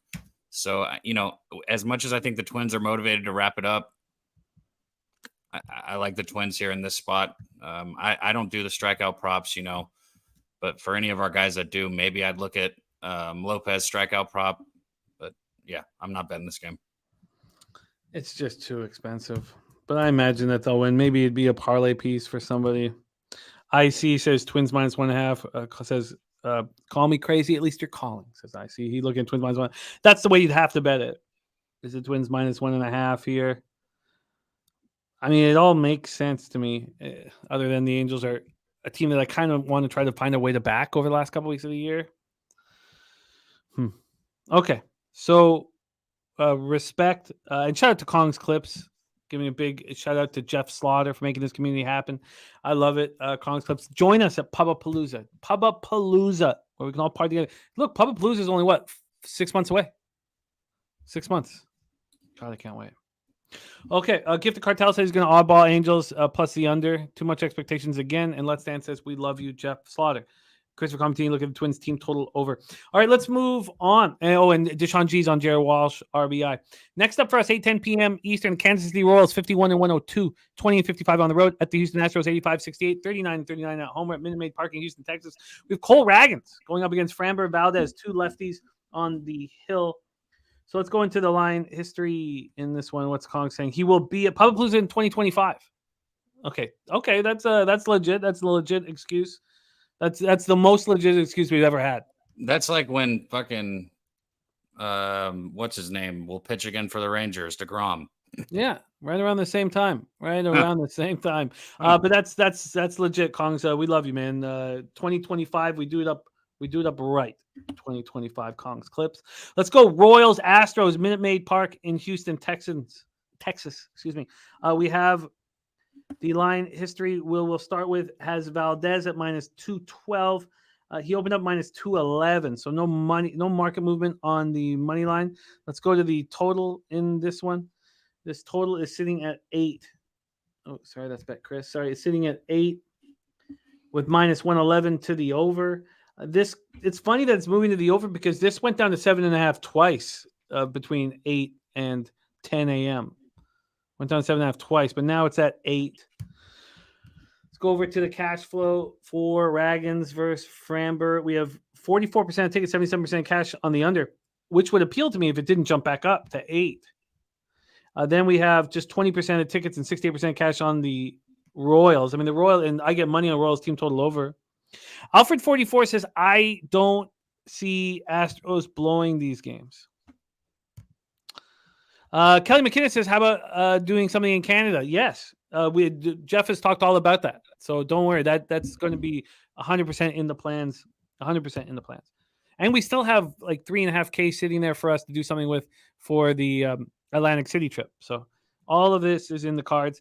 Let's talk Cole Ragans. Last start was against these Astros. And Framber's last start was against these Royals. Now, Framber shut down the Royals, and Ragans got touched by these Astros. 10-8 win still for the Royals, but he went 6 innings, allowed 5 earned runs. On the road this year, he's been very good. A 3.68 ERA, 203 opponents batting average. In 36 and 2/3 innings for Cole Ragans on the road, he's allowed 0 home runs. I think that is no longer a 0 when this game is over today. Framber's last start, 7 innings, no earned runs. He allowed 1 run, but not earned. At home, he's got a 2.98 ERA, 97 Ks, 17 walks. DC Capper and Kelly McKinnon both on the Astros run line here. Royals versus lefties. Royals are smashing lefties way harder than the Astros in September. I mean, way more. Royals are hitting 285 with an 842 OPS versus lefties in September. Well, the Astros are just 226, 722. Royals bullpen 4.13 ERA. Astros bullpen 3.97 here. Take it away for us, Royals, Astros. And before you do, we got your back, Kongs Clips. We love you, man. Thank you for running with us. And, we got your back. Respect. Take it away for us here, Daby Cab, Royals, Astros. Man. Oh, look at this, though. Sorry. Huge news. Anthony Richardson won't play. And Bryce Young to miss 1 to 2 weeks. Stingley to miss 6 to 8 weeks. Wow. Huge news. Thank you for sharing that with us, Andrew. Take it away, Debbie. I know Raggins has pitched, well, in this starting role. He was just coming out of the pen earlier in the season, but one of the few times he did get touched up was against the Astros here. And Kansas City just against the Astros, one thing the Astros do is they handle business against teams they should. Kansas City has lost 8 of its last 12 head-to-head versus Houston. The Royals have lost 5 of their last 6 when playing on the road versus the Astros here. And the motivation for Houston can't be any higher. They're only a half game ahead, and somebody's going to win. It's either going to be the Rangers or the Mariners, but somebody's going to win, right? So the Astros, they need to win right here because somebody else is going to be right on their ass one way or another. And I think this is a spot where, you got your ace on the mound with Valdez. He gave up just 1 run in 7 innings last Sunday against the Royals. In that game, they won 7-1.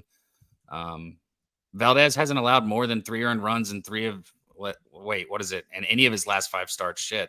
So he's been on point. I like the Astros here. I got to bet on their team total. It's over 4.5. So that's where I'm at. I think Raggins might pitch okay, but I think once we get to the bullpen, the Astros will get there. I agree. I think that Raggins can bounce back off the start, but I still legit feel your action. What's the Astros team? Did you already tweet this out? Yeah, 4.5 minus 114.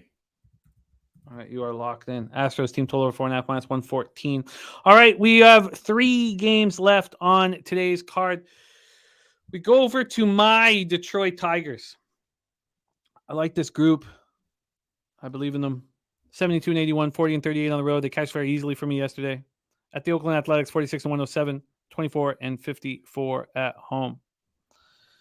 Oakland Coliseum in Oakland, California. Sawyer Gibson Long. That last performance, he had 5-4 extra inning win at the Angels was a thing of beauty. 11 strikeouts in 5 innings. This kid, could be very good. He is 25 years old. He was picked in the 6th round out of Mercer. 6'4", 225, and he can strike people out. He started the year in AA Erie. He had a 3.74 ERA, and he struck out 76 batters in 65 innings. Then he went up to AAA, and 5.45 ERA. Not as good. 1.36 WHIP, but he again struck out 50 batters in 34 2/3, and that's what people want. They want strikeouts here. So Oakland Coliseum, Sawyer, Gibson, Long. Let's take a look at the weather first here in Oakland. This is 64 Fahrenheit, 9.3 miles per hour out to right, between 9.3 and 7.7. I could switch allegiances. I really do. I could just become a Detroit Tigers fan, forget the fucking Jays. I could easily do that. Now, I'll give the Jays a few more weeks here, but I could. I tried to talk my wife to move to Windsor. I pushed it. Hard, move to Windsor. She wouldn't do it. Right across the bridge from Detroit, be a Detroit guy. She would not. Be a Detroit guy. Hey, I told you, Jimmy, move to San Antonio and I'll meet you there. I'll move there too. I promise. I pushed that hard too. I like on God, I'll move there if you move there. Oh, I love it. I respect it. I mean, you could buy a home there. I mean, like it's. Sell my house and get one there. Oh, I like it. I've looked at homes there. I mean, it's just I'd love to do it. Well, you could get a work visa, I'm sure, easily. Well, I could get it through Jeff, but I could also finish off my dual because my mom was American till she was 30. But that's been a bit of a problem. There's a couple of hiccups in that one, but I could get it through Jeff. Minus 17% home runs at Oakland Coliseum today. Minus 7% runs. Minus 7% runs. JT Eel says you'd be right down the road for me if you moved to Windsor. I'd love to move. I pushed it hard. Londo said he was on the Tigers yesterday, but he's now backing off this game. Saturated says next year we need a counter on screen that shows how often Jimmy takes the Troy first five. I haven't done it quite as much this year as last year, but it was an important payday for me last night after I dropped too much on the Orioles game. Sawyer Gibson Long versus old Kenny Waldecuck. Let's get over to the line history here. I was curious to see if this line would move at all in that Colt spot, and it's not. And just to take that a little bit further, it's still at 7.5 at Pinnacle. Well, other books are saying, hey, they haven't changed that 7.5. But let's get back to this spot here. Old Kenny Waldecuck and Sawyer Gibson Long. Gibson Long, Waldecuck. Let's go to the line history here for the cash flow.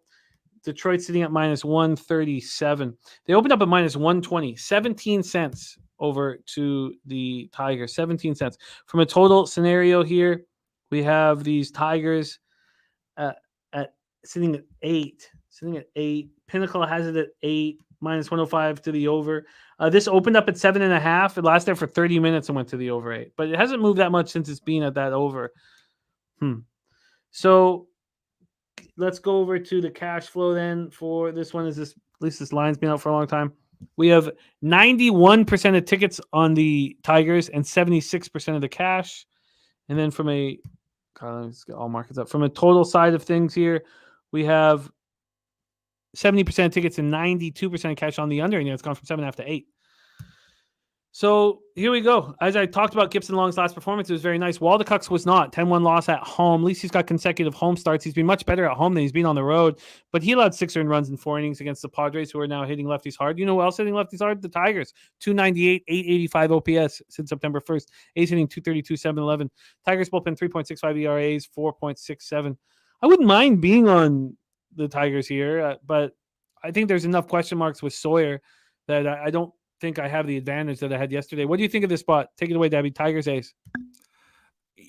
I don't have much of an opinion with Sawyer, which is the only reason that it would keep me out of this game, but I would lean Tigers here. You know, they've been hitting great against lefties here last 10 days, 150 runs created plus, over 106 plate appearances. I think, this is going to be a tall task to slow them down in this game. And you look at what the A's, they've never seen Sawyer here, and they've been terrible, just 64 runs created plus against righties in the last 10 days. So I'd really lean Tigers here. I don't know exactly what to expect out of the starter for the Tigers.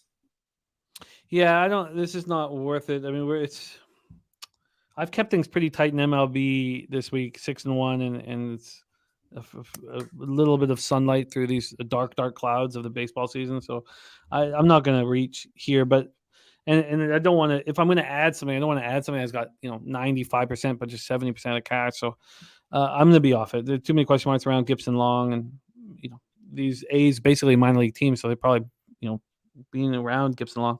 Let's move on. 9:40 p.m. Eastern. St. Louis Cardinals, San Diego Padres, Dakota Hudson versus Matt Waldron. First off, who the hell is Matt Waldron? Maybe you're asking. He's about to turn 27, 18th round pick by the Guardians back in 2019. And this guy is not, I don't know how he got here. He's been in El Paso all year long. Down there, he's 2-10 with a 7.31 ERA and a 1.60 WHIP. Like I don't know how that earned him this opportunity. Oh, by the way, JTL says Gibson Long reminds him a lot of Jack Morris. Wow, okay, I'll keep that in mind. Pimp Slap says St. Louis 0-10 on the first road game after a home streak of 7 games. I don't like Dakota Hudson on the road at all. He's been very good at home. He wasn't very good in his last start, but it was against the Phillies. 5 innings, 3 earned runs, 3 Ks, 3 walks. On the road this year, 7.62 ERA, and the opponent's hitting 320 off him. The problem is Matt Waldron. He looked pretty good against the A's in his last start, 5-2 win in Oakland. At home, he's got a 5.12 ERA, 19 and a third. Cards aren't hitting righties. The Padres are, and both bullpens are pitching well. This is a spot that has a ton of volatility. Let's take a look at the weather here. We have 70 Fahrenheit, 8.6 miles per hour in, stays between 8.6 and 7.6. Move over to Ballpark Pal here, minus 3% home runs, minus 6% doubles and triples. So it's minus 11%. So it's tied with the Yankee Stadium. It's the least expected offensive situation here. And Gifted Cartel says, giving us Waldron stats at home.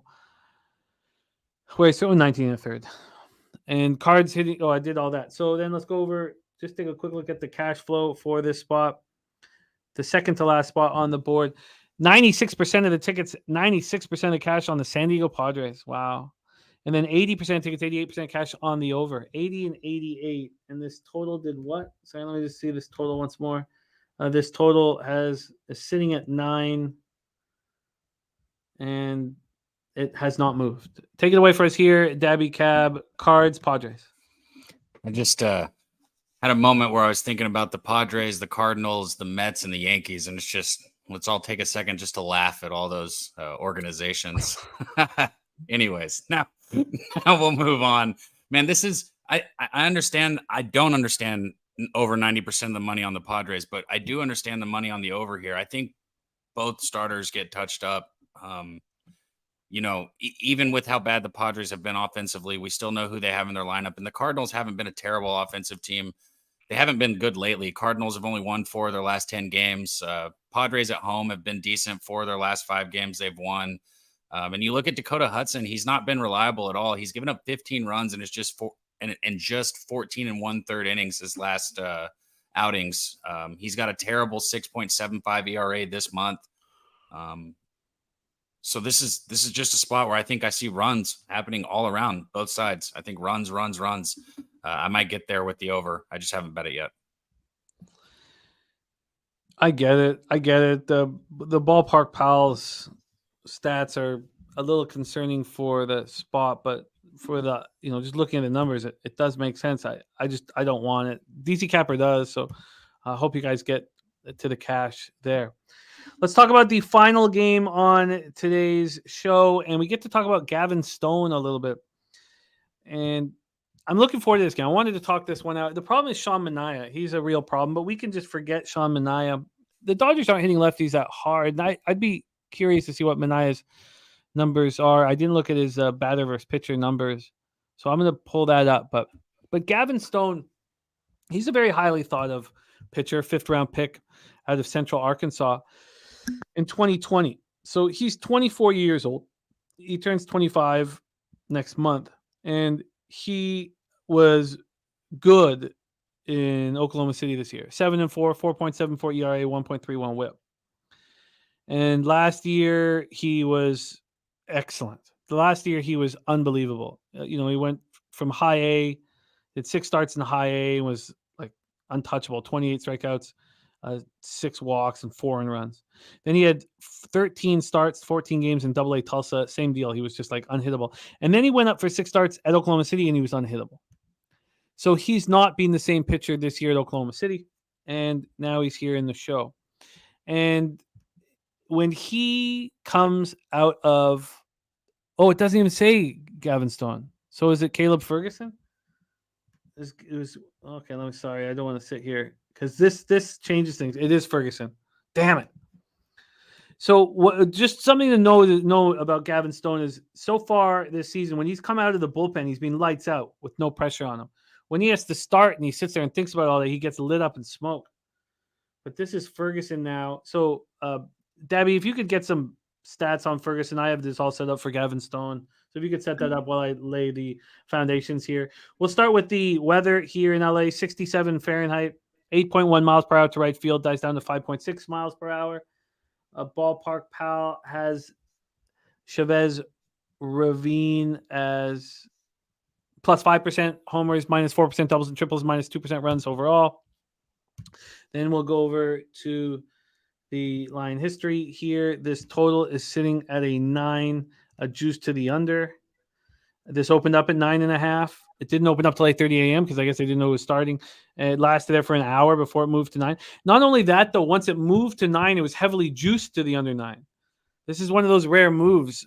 Usually when it moves, then it'll be plus money to the next spot. Not here. This was under 9.5 at minus 118, and then it moved under 9 at minus 117. So that's a really legit move to the under. Let's get to the money line here for our final game on today's show. We have it sitting at minus 160 for the Dodgers, They open up at minus 160. They're at minus 160, so no movement there. DC Capper moving on the Dodgers. Let's take a look at let's take a look at the cash flow then for this one. And we have not a lot of information, as there are only 2,000 tickets counted for. But right now, 52% of the tickets are on the Dodgers, 99% of the cash. 60% of the tickets are on the under. We don't know about the cash. And Londo is on the over 9.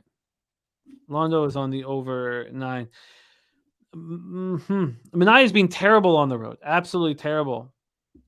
But if this is Ferguson and then Stone, and Dodgers bullpen's elite right now, and Giants aren't hitting, and the Giants aren't winning on the road. I gave the stat out a couple of days ago. They'd lost 25 of their last 30 road games. The Giants. Darren Turner can see the over as well. Take it away for us here. Daby Cab, Manaya versus Ferguson. Giants, Dodgers, last game on the board. I think Manaya gets hit here. I mean, I know the Dodgers haven't been great against lefties, but the last 2 weeks they've been decent. 117 runs created plus 169 plate appearances. And you look at the Giants bullpen, 4.72 ERA across 47 2/3 innings during that span. I would look Dodgers. And you asked about Ferguson here. One thing I find interesting about Ferguson, he's a bullpen guy, but he's got a 7-3 record, which means he pitches in, very important and tight situations. 2.56 ERA on the season, 65 strikeouts. One problem I have, he's got 22 walks, so he's got a little bit higher WHIP at 1.37. But like I said, he's just a bullpen guy that usually just goes an inning. I looked through this the whole year. He hasn't gone more than an inning that I've got here, so which is very interesting. I haven't seen that, so I wouldn't think he would be on the mound long. It's a bullpen day for the Dodgers across the board, I guess. But I still think they get to Manaya. So I still numbers. Betts is hitting 385 against Manaya. Freeman 364. Yeah, not good. Ahmad Rosario is 4 for 5 against him.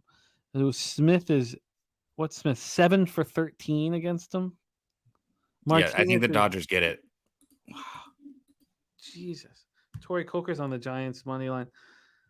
How could Manaya hold up here? He won't go long if he gets in trouble, I wouldn't imagine. But, he's gone 5 innings, 5 1/3 and 5 2/3 his last 2 starts.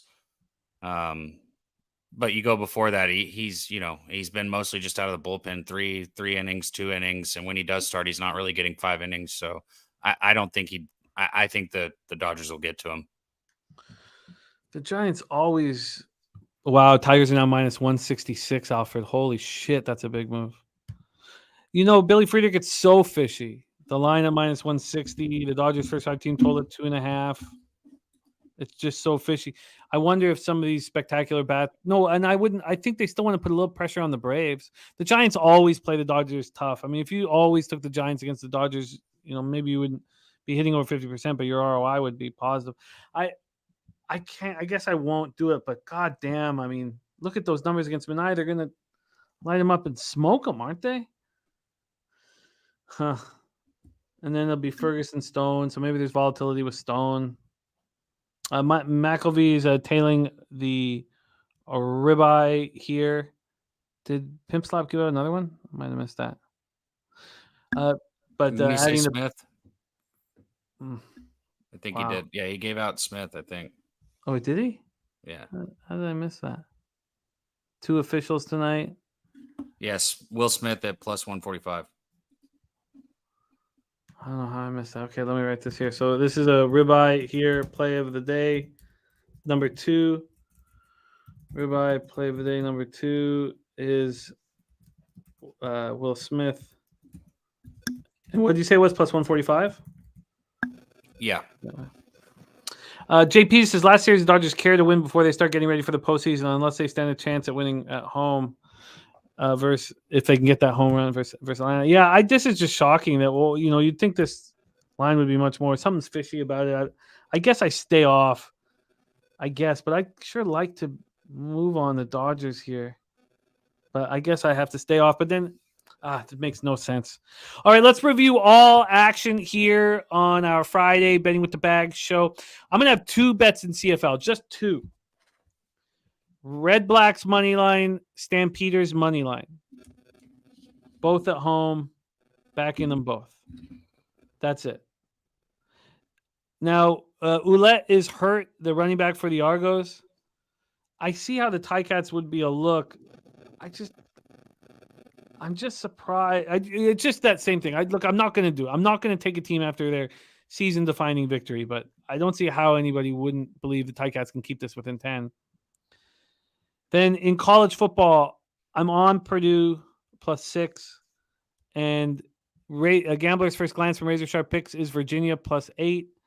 Daby Cab first half NC State -4.5, and we stayed off Boise, San Diego, and I'm going to add now the under in Air Force, San Jose State. If it hasn't moved too much here, I've got to make sure it hasn't moved while we're doing this today. Cabby's Saturday actions: TCU first half -3.5, FSU first half money line, Notre Dame first half +2.5, and Alabama first half -3.5.